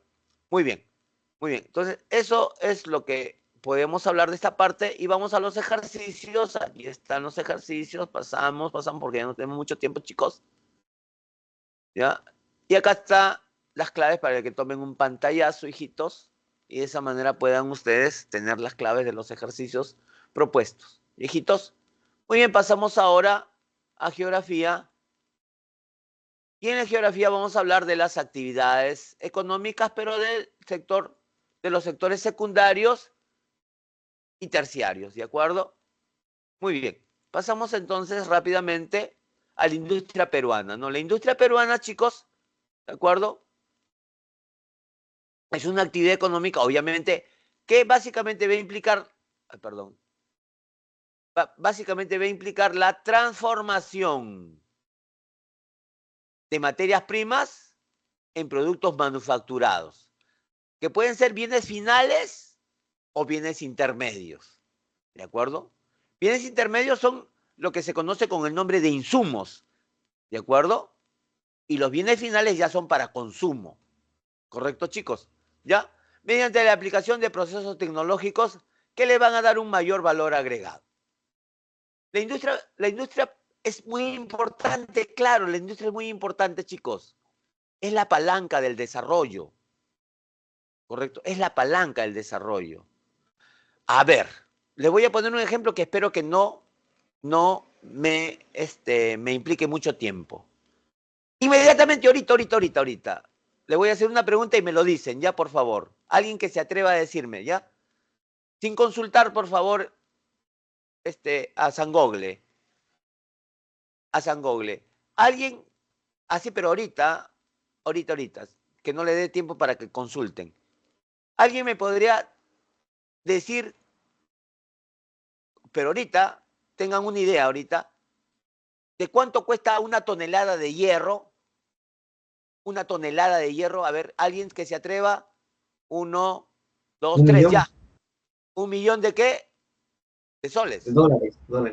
Una tonelada de hierro, ¿ya? Una tonelada de hierro que es igual a 1000 kilos de hierro, ¿ya? 1000 kilos, ¿de acuerdo? 1000 kilos, ¿ya?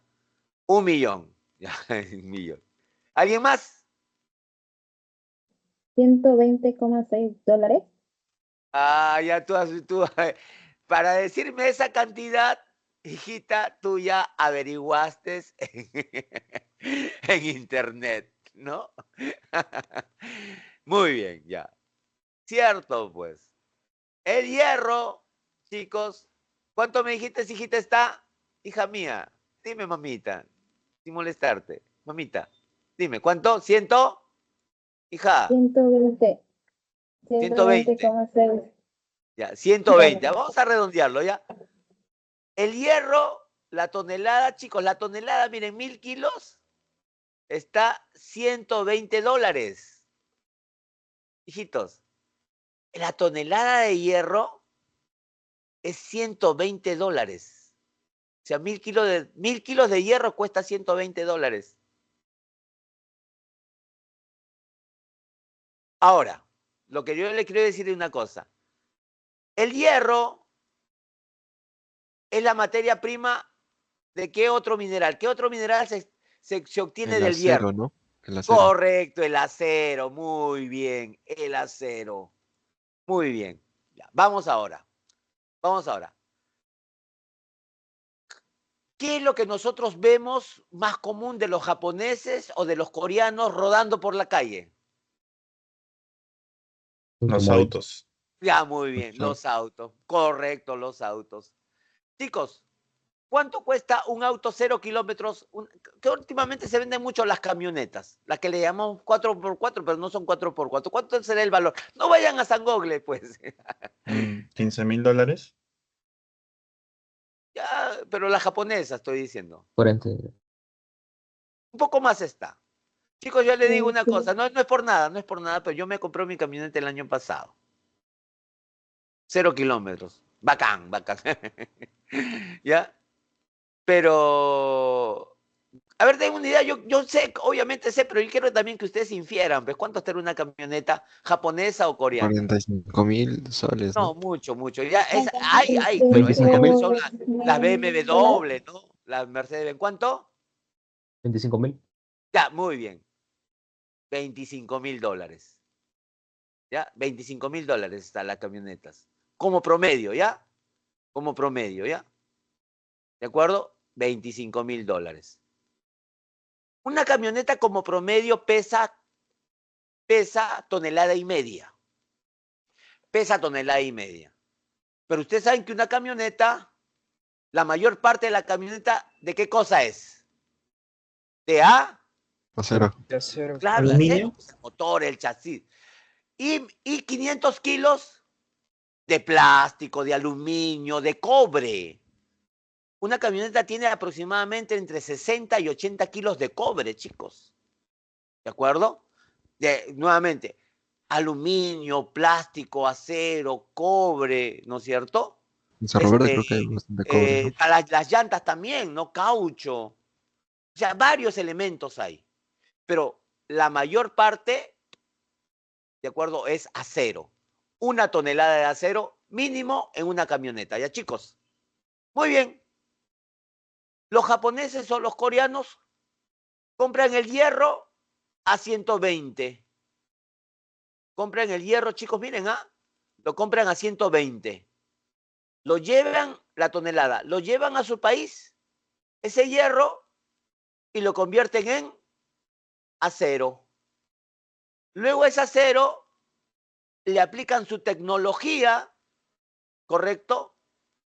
Ese acero lo transforman en un bien, en un automóvil que regresa al Perú, ya no costando 120.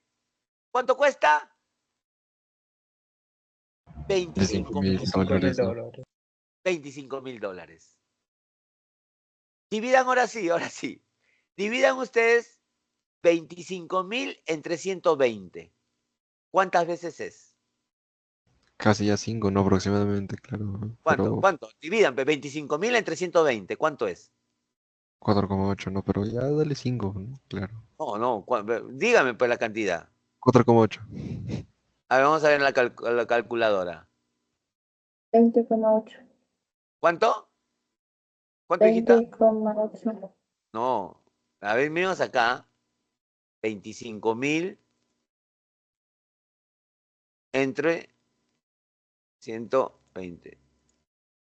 208. ¿Se dan cuenta? O sea, para hacerla más fácil, los coreanos compraron en uno, ese uno lo transformaron y lo vendieron en 208. 208 veces más de lo que compraron. ¿Se dan cuenta? ¿Viejitos? Por eso es importante la industria. Porque al transformar la materia prima, le das un valor agregado. ¿Me entienden? Perú vendió a uno. Lo vendió a Japón, lo vendió a Corea. Los coreanos, los japoneses lo transformaron ese uno y lo regresaron con un bien que costaba 208. Por eso es importante. Por eso, chicos, es importante la industria. Porque te hace ganar más plata, pues. ¿Se dan cuenta? Japón es un país que tiene pocos recursos. ¿De acuerdo? Y miren ustedes, comprando a uno, ese uno lo vende luego en 208, porque le aplicó su tecnología, su conocimiento, su ciencia. ¿Qué es lo que vale ahora? Lo que vale ahora es el conocimiento, ¿me entienden? Para poder transformar cosas en algo útil. Claro que es importante tener materias primas. ¿Cómo no va a ser importante si nosotros vivimos en gran medida de las materias primas? Pero miren ustedes cuánto ganaríamos más si nosotros transformaríamos esas materias primas, sobre todo en cosas que se le aplican ciencia y tecnología. ¿De acuerdo? ¿Ya? ¿Se dan cuenta, chicos? Lo importante que es entonces la ciencia y la tecnología. ¿Y eso dónde se realiza? Se realiza en las universidades. Y luego se aplica en las industrias. Y las industrias transforman materia prima. ¿Se dan cuenta? Por eso es importantísimo que si el Perú quiere despegar como país desarrollado, tiene que invertir en industria. De lo contrario, nunca vamos a salir, ¿de acuerdo?, de donde nos encontramos. Chicos, muy bien. Entonces, la industria peruana, ¿de acuerdo?, se concentra, ya saben ustedes, básicamente, ¿en dónde? En Lima. ¿Por qué se concentra en Lima, chicos? Porque obviamente Lima es el principal mercado. Uno, el principal mercado. ¿No es cierto? El principal mercado. Dos, ¿por qué la industria se concentra en Lima? Porque tenemos la mayor cantidad de población, más fuerza de trabajo, más población económicamente activa. ¿Correcto? ¿No? Y luego, cerca de Lima, ¿qué tenemos? El Callao. El mar. Claro, el mar. Para poder sacar las materias primas, para poder sacar los productos semielaborados y venderlos al extranjero, ¿de acuerdo? Y así poder generar algo de divisas, ¿de acuerdo? Muy bien, muy bien. Entonces, esa es la razón por la cual, ¿no?, Lima es, digamos, el lugar donde se concentra la mayor cantidad de las industrias. Y si ustedes se habrán dado cuenta, aquí está el Callao, este es el Callao, ¿no es cierto? Callao.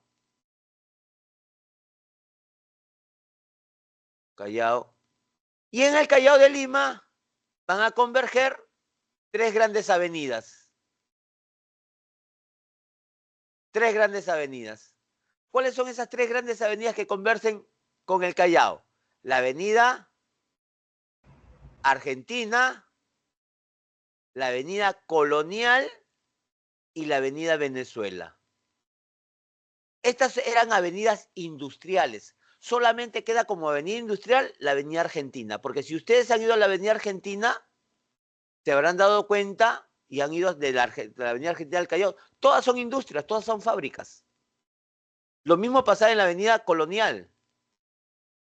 Lo mismo pasaba en parte de la avenida Venezuela. Y yo les digo esto porque la ciudad universitaria justamente está entre la avenida, la ciudad universitaria, chicos, está entre la avenida Venezuela con la avenida Colonial. Esta es la ciudad universitaria. Y yo cuando me iba, pues, a veces me iba por la Venezuela y a veces me iba por la Colonial. Por eso en la avenida Venezuela todavía hay algunas industrias, como Donofrio. Y en la avenida Colonial también, todavía quedan algunas industrias.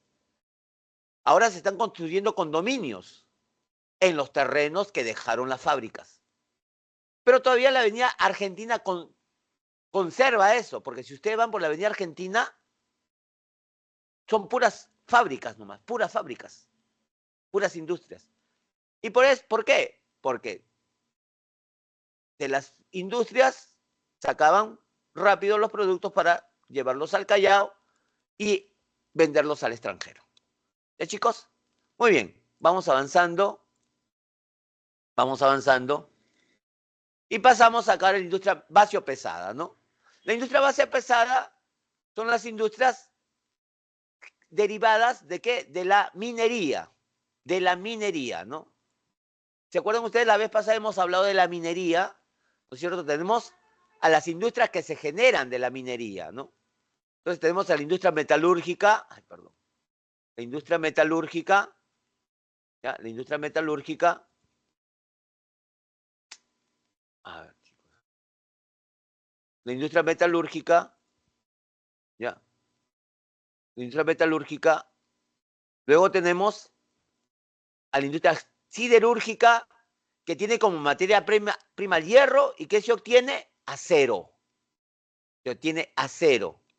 De acuerdo, acá está, varillas de acero o planchas de acero. ¿Podemos utilizar las varillas de acero? ¿Podemos utilizar las planchas de acero así como están? Sí. Pero de aquí también sacamos otras cosas. Pues, por eso estos son productos semi-elaborados. ¿De acuerdo?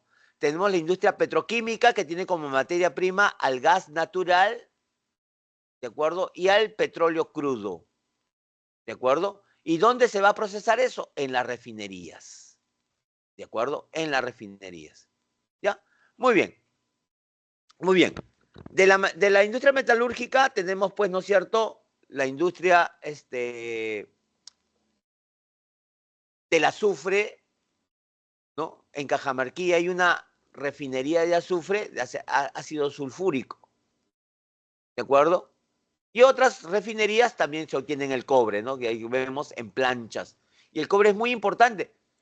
El cobre es un mineral muy pedido últimamente, por eso su precio es alto, ¿no es cierto, chicos? ¿Y por qué su precio es alto?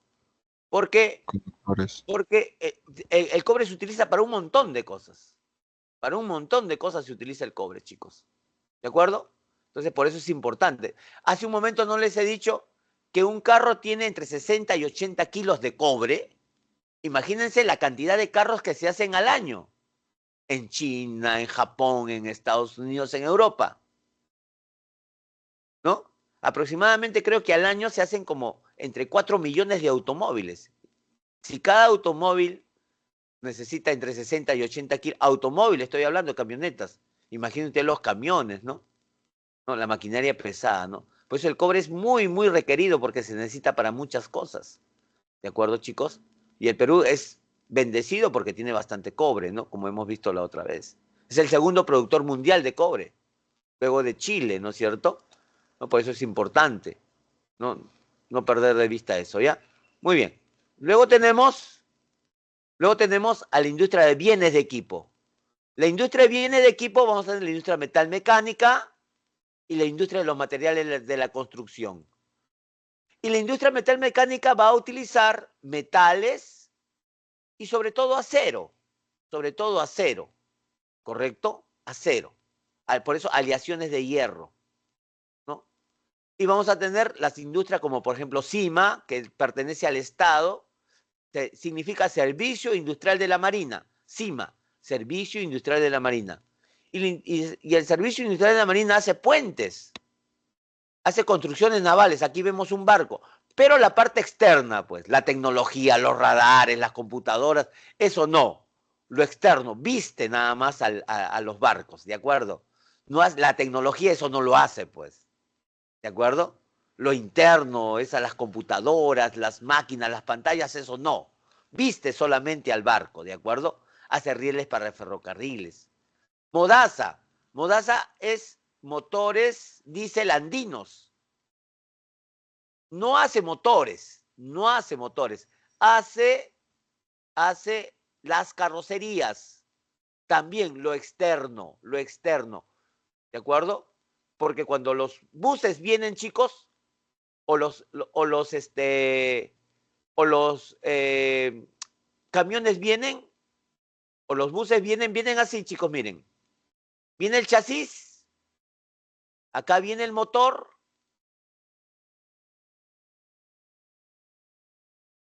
viene el timón, un asiento y las llantas. Así vienen los buses.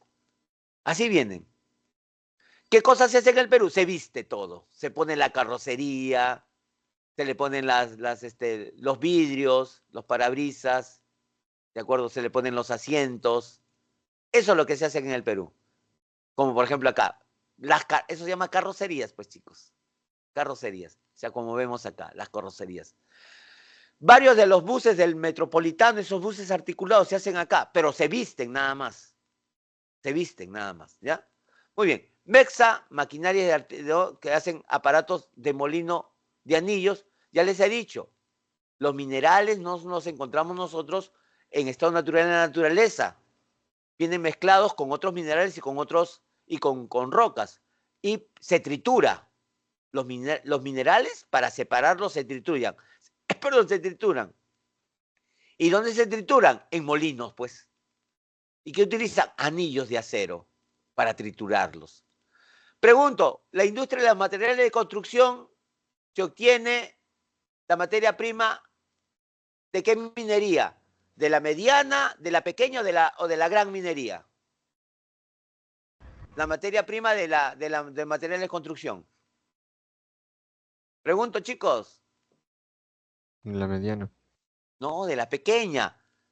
La pequeña minería que extrae minerales metálicos y rocas. Rocas. Pequeña minería. Correcto, no se olviden de eso. De ahí se obtiene los materiales de construcción. Caliza, que son rocas, pues. Yeso, mármol, arcilla, granito, puzzolana, que son materias primas, pero que son rocas. ¿De acuerdo, chicos? ¿Ya? ¿Y qué se va a hacer? Cementos, ¿no es cierto? Ladrillos, como pirámide, LARC, ¿no? Porque Rex ya no hay, pues Rex ahora se ha vendido ese terreno en la Panamericana está. Se ha vendido ese terreno, ahora están haciendo un centro comercial grande, ¿no?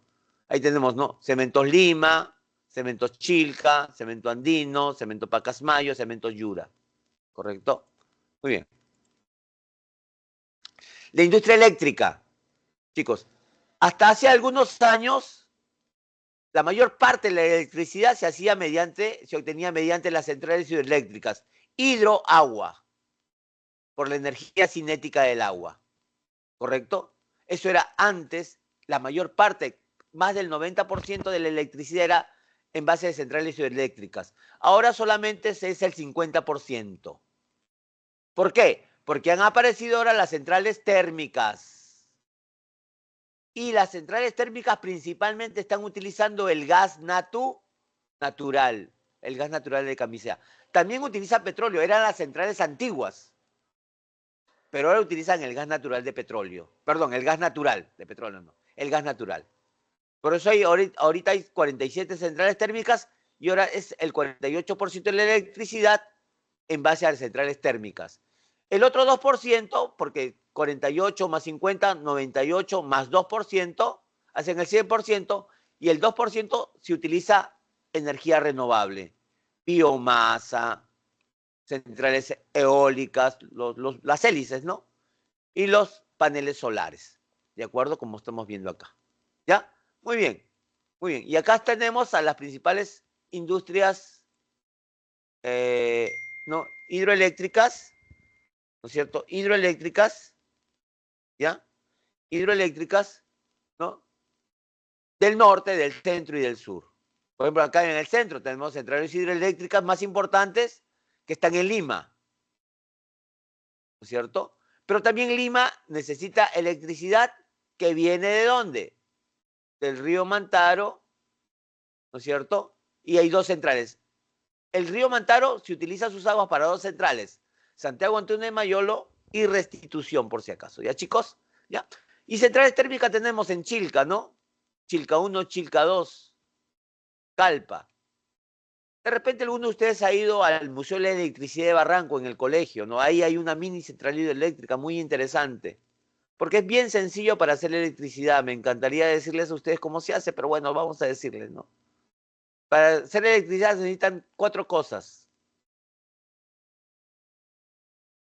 4 cosas bien sencillas. En primer lugar, se necesita agua. Agua. En segundo lugar, se necesita altura. En tercer lugar, se necesita una turbina. Turbinas son las hélices, pues, ¿no? Turbina. En hidroeléctrica se llama rueda Pelton. Y luego se necesita un transformador que tiene bastante cobre adentro. Aquí el agua se lleva, chicos, se lleva con la altura, se lleva acá así. Por la altura el agua baja con fuerza. El agua, al estar en lo alto, baja con fuerza. Baja con fuerza. Y al bajar, mueve las turbinas. Esto da vueltas por la fuerza del agua. Comienza a dar vueltas. ¿De acuerdo? Y aquí se le conecta con una polea. ¿Saben lo que es una polea, no? Se le conecta con una polea y aquí también comienza a dar vueltas. La energía cinética del agua se convierte en energía eléctrica aquí. Aquí es energía cinética y se convierte en energía eléctrica.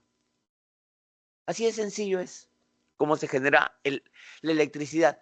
Y luego es el mismo principio para las centrales térmicas. Aquí el agua se hierve. El agua del mar se hierve.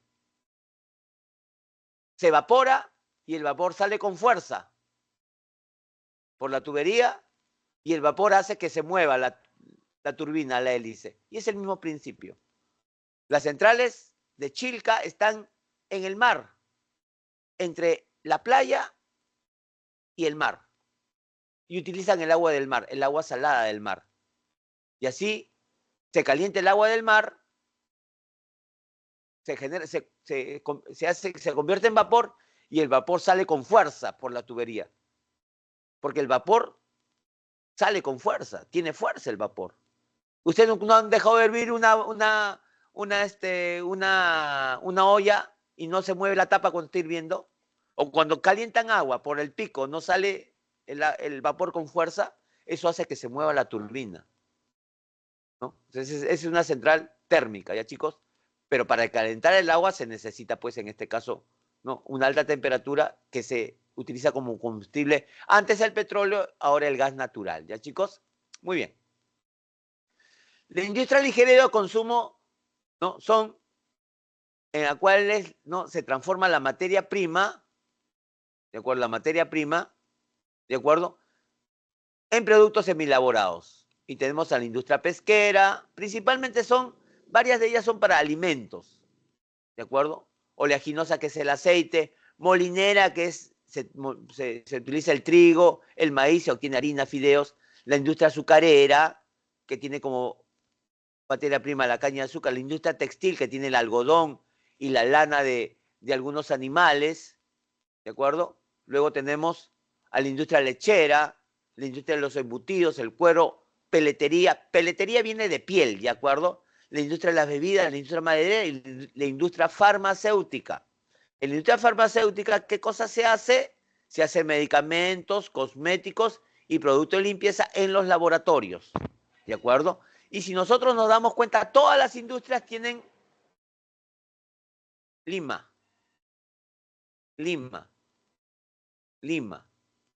Bueno, la mayoría no. Lima. Todas tienen Lima. Las anteriores también tenían a Lima, ¿de acuerdo? Muy bien. Pasamos al comercio. Hay un comercio interno. El comercio interno, chicos, ¿se da en dónde? Ya, el comercio puede ser interno, es al interior del país, ¿no es cierto? Al interior del país. Puede ser un comercio mayorista o un comercio minorista. Y esto depende del espacio, de dónde se dé. Pues en las ciudades va a haber un comercio mayorista, pues obviamente, ¿no? En las zonas urbanas pequeñas va a haber un comercio, digamos, minorista, ¿no? Entonces, ¿dónde se da el comercio, no? El comercio se da en los mercados tradicionales, en el comercio ambulatorio, en los supermercados también. Uno va y compra al menudeo, ¿no? 1 kilo de arroz, de azúcar, 2 kilos, en fin. Y también se da en los centros comerciales y en los grandes almacenes, ¿no? Los supermercados, ¿qué son, no? Son Totus, Plaza Vea, ¿no es cierto? Metro, esos son supermercados. ¿Ya? Los mercados tradicionales son el mercado del barrio, ¿de acuerdo? Los centros comerciales son como Jockey Plaza, ¿no? Salaberry, Real Plaza, ¿no es cierto? Y los grandes almacenes son también las llamadas tiendas por departamentos, Ripley, Saga o Ashley. ¿De acuerdo, chicos? Esas son las tiendas por departamento. Se dice tienda por departamento porque se ha departamentalizado toda la tienda, ¿no? Por eso cuando uno va a esas tiendas, no ve ahí que hay espacios donde se vende una marca exclusiva. ¿Ya? Por eso se ha departamentalizado, ¿no? Una parte es para una marca. Otra parte para otra marca. Pues uno va y encuentra, pues, no, las marcas en un solo lugar. ¿De acuerdo, chicos? Muy bien. Luego tenemos el comercio externo, que es muy importante porque ahí tenemos la importación y la exportación, ¿no? Y cuando hablamos de los productos de exportación, hablamos de los productos tradicionales, que son los que se exportan en gran volumen y de forma permanente. Ahí están, pues, ¿no? Los productos mineros principalmente, ¿de acuerdo? Y los productos no tradicionales se exportan en poco volumen y poseen un valor agregado. ¿Por qué? Porque han pasado por la industria peruana. Destacan los frutos secos, los congelados, las artesanías, las maderas, etcétera. ¿De acuerdo? ¿Ya? Muy bien. El transporte en el Perú, hay un transporte terrestre, un transporte aéreo y un transporte acuático, ¿no es cierto? Que puede ser marítimo, fluvial y lacustre. ¿De acuerdo? Muy bien. Cuando hablamos nosotros del transporte terrestre, vamos a tener a la red vial nacional,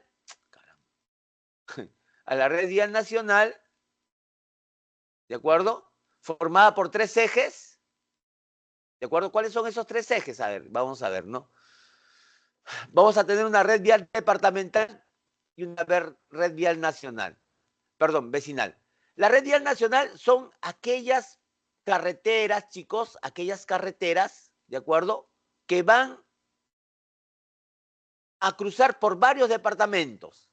Vamos a tener una carretera longitudinal de la costa. Une toda la ciudad de la costa. Una carretera longitudinal de la sierra. Une toda la ciudad de la sierra. Y una carretera longitudinal de la selva o marginal de la selva que une todas las ciudades de la selva alta. No se olviden, selva alta. Luego también tenemos de esta red vial las carreteras transversales. Transversales es que unen costa, sierra y selva. Vamos a ponerlo de color celeste. Unen costa, sierra y selva. Costa, sierra y selva.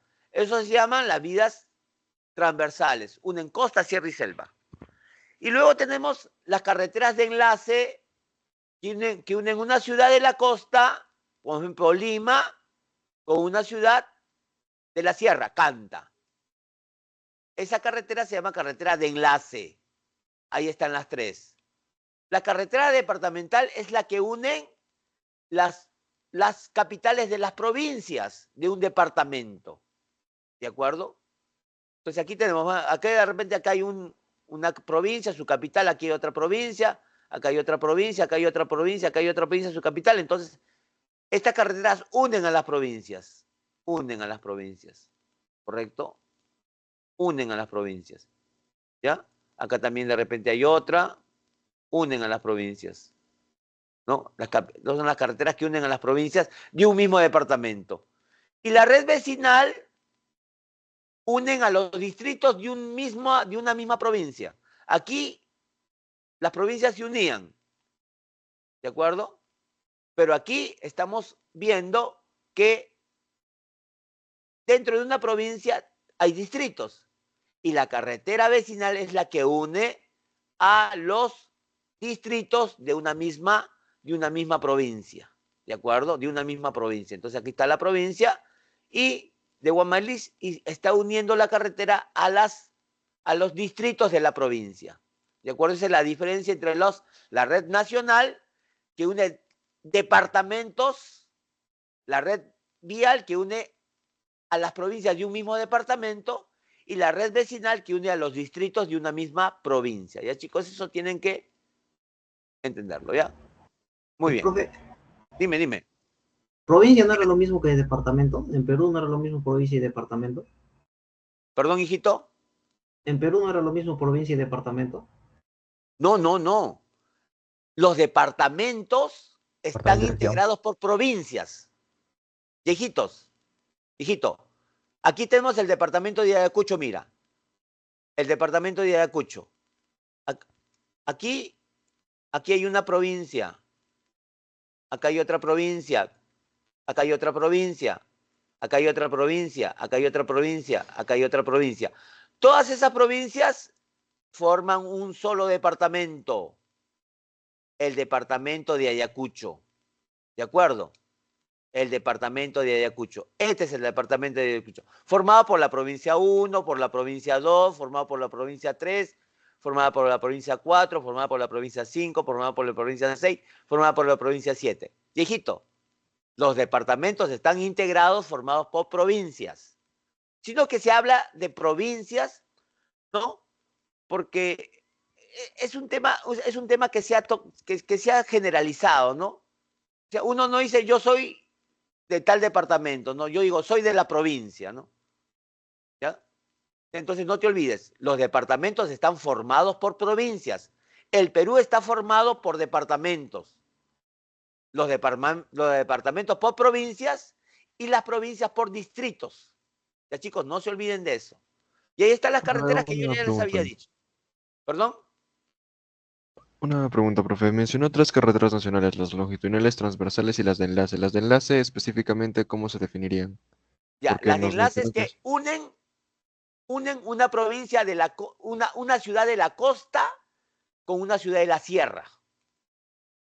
¿Ya? Esa es una carretera de enlace. Acá está Lima, por ejemplo, Lima. Este es el departamento de Lima. El departamento de Lima más o menos tiene esta forma, ¿ven? Aquí está la ciudad de Lima.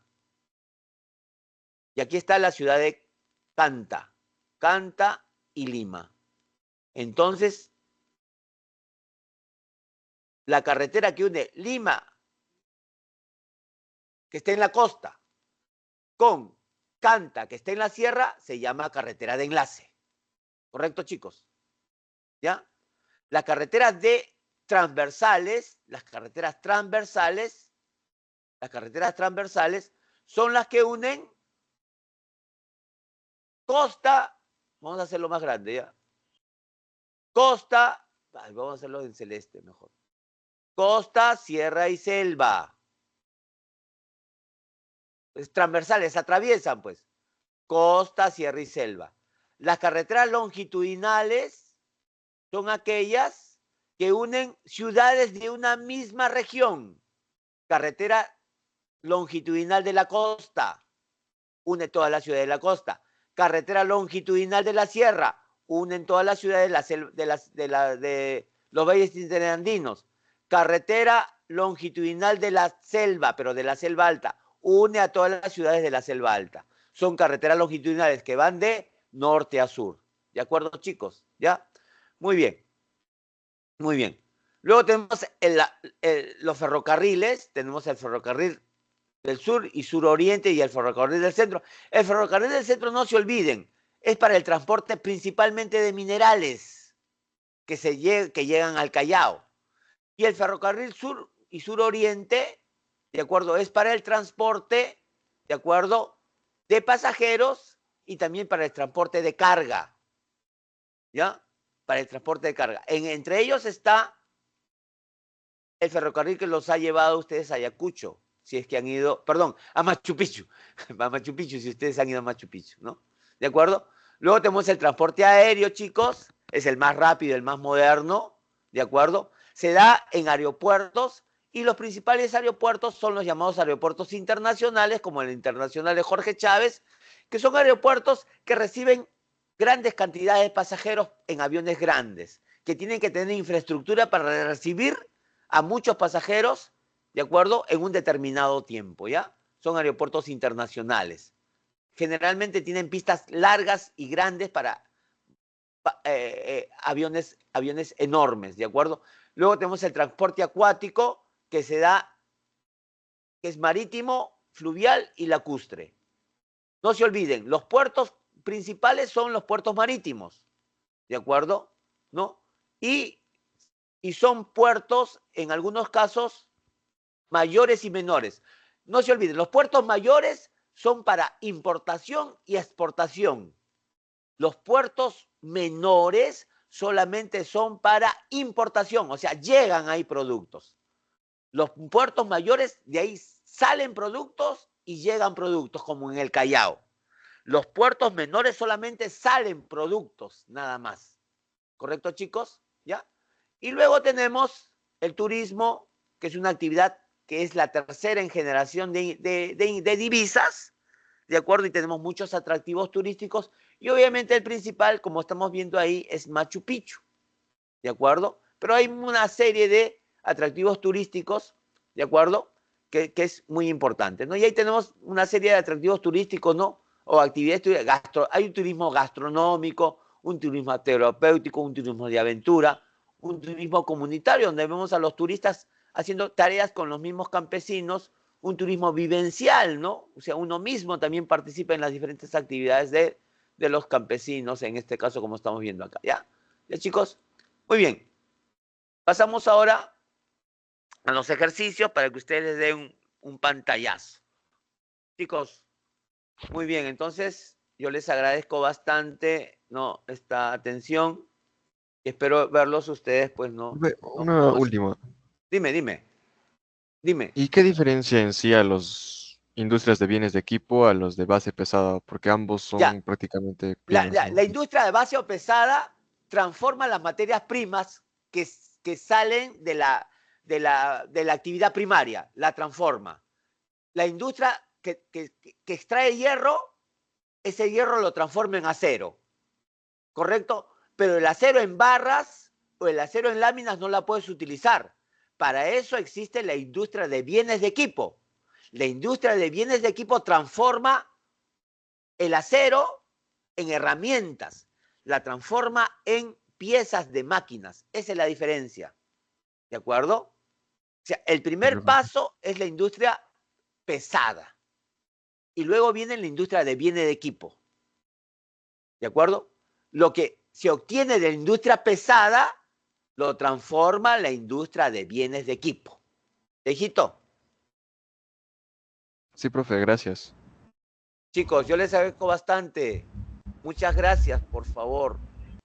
Muchas gracias. Profe, Dime. ¿la carrocería es solo la parte de abajo del carro o es el capó? No, la parte externa. La parte externa. Cuando hablamos de carrocería estamos hablando del piso. Cuando uno sube un bus, piso. La parte externa, la lata externa. El capot. La externa de la carrocería. Claro, el capot. No, carrocería es la parte externa. El capot, la lata, lo que cubre al carro, donde se ponen los vidrios, las lunas. ¿Me entiendes? Esa es la carrocería. Eso es la carrocería, la parte externa. Viejitos, muchas gracias, chicos. Disculpen nomás el tiempo, ¿ya? Suerte, cuídense bastante. Cuídense bastante, hijitos. Gracias, profe, que te buen día. Chicos, cuídense. Cuídense, hijitos, cuídense. Profe, cuídese. Chao.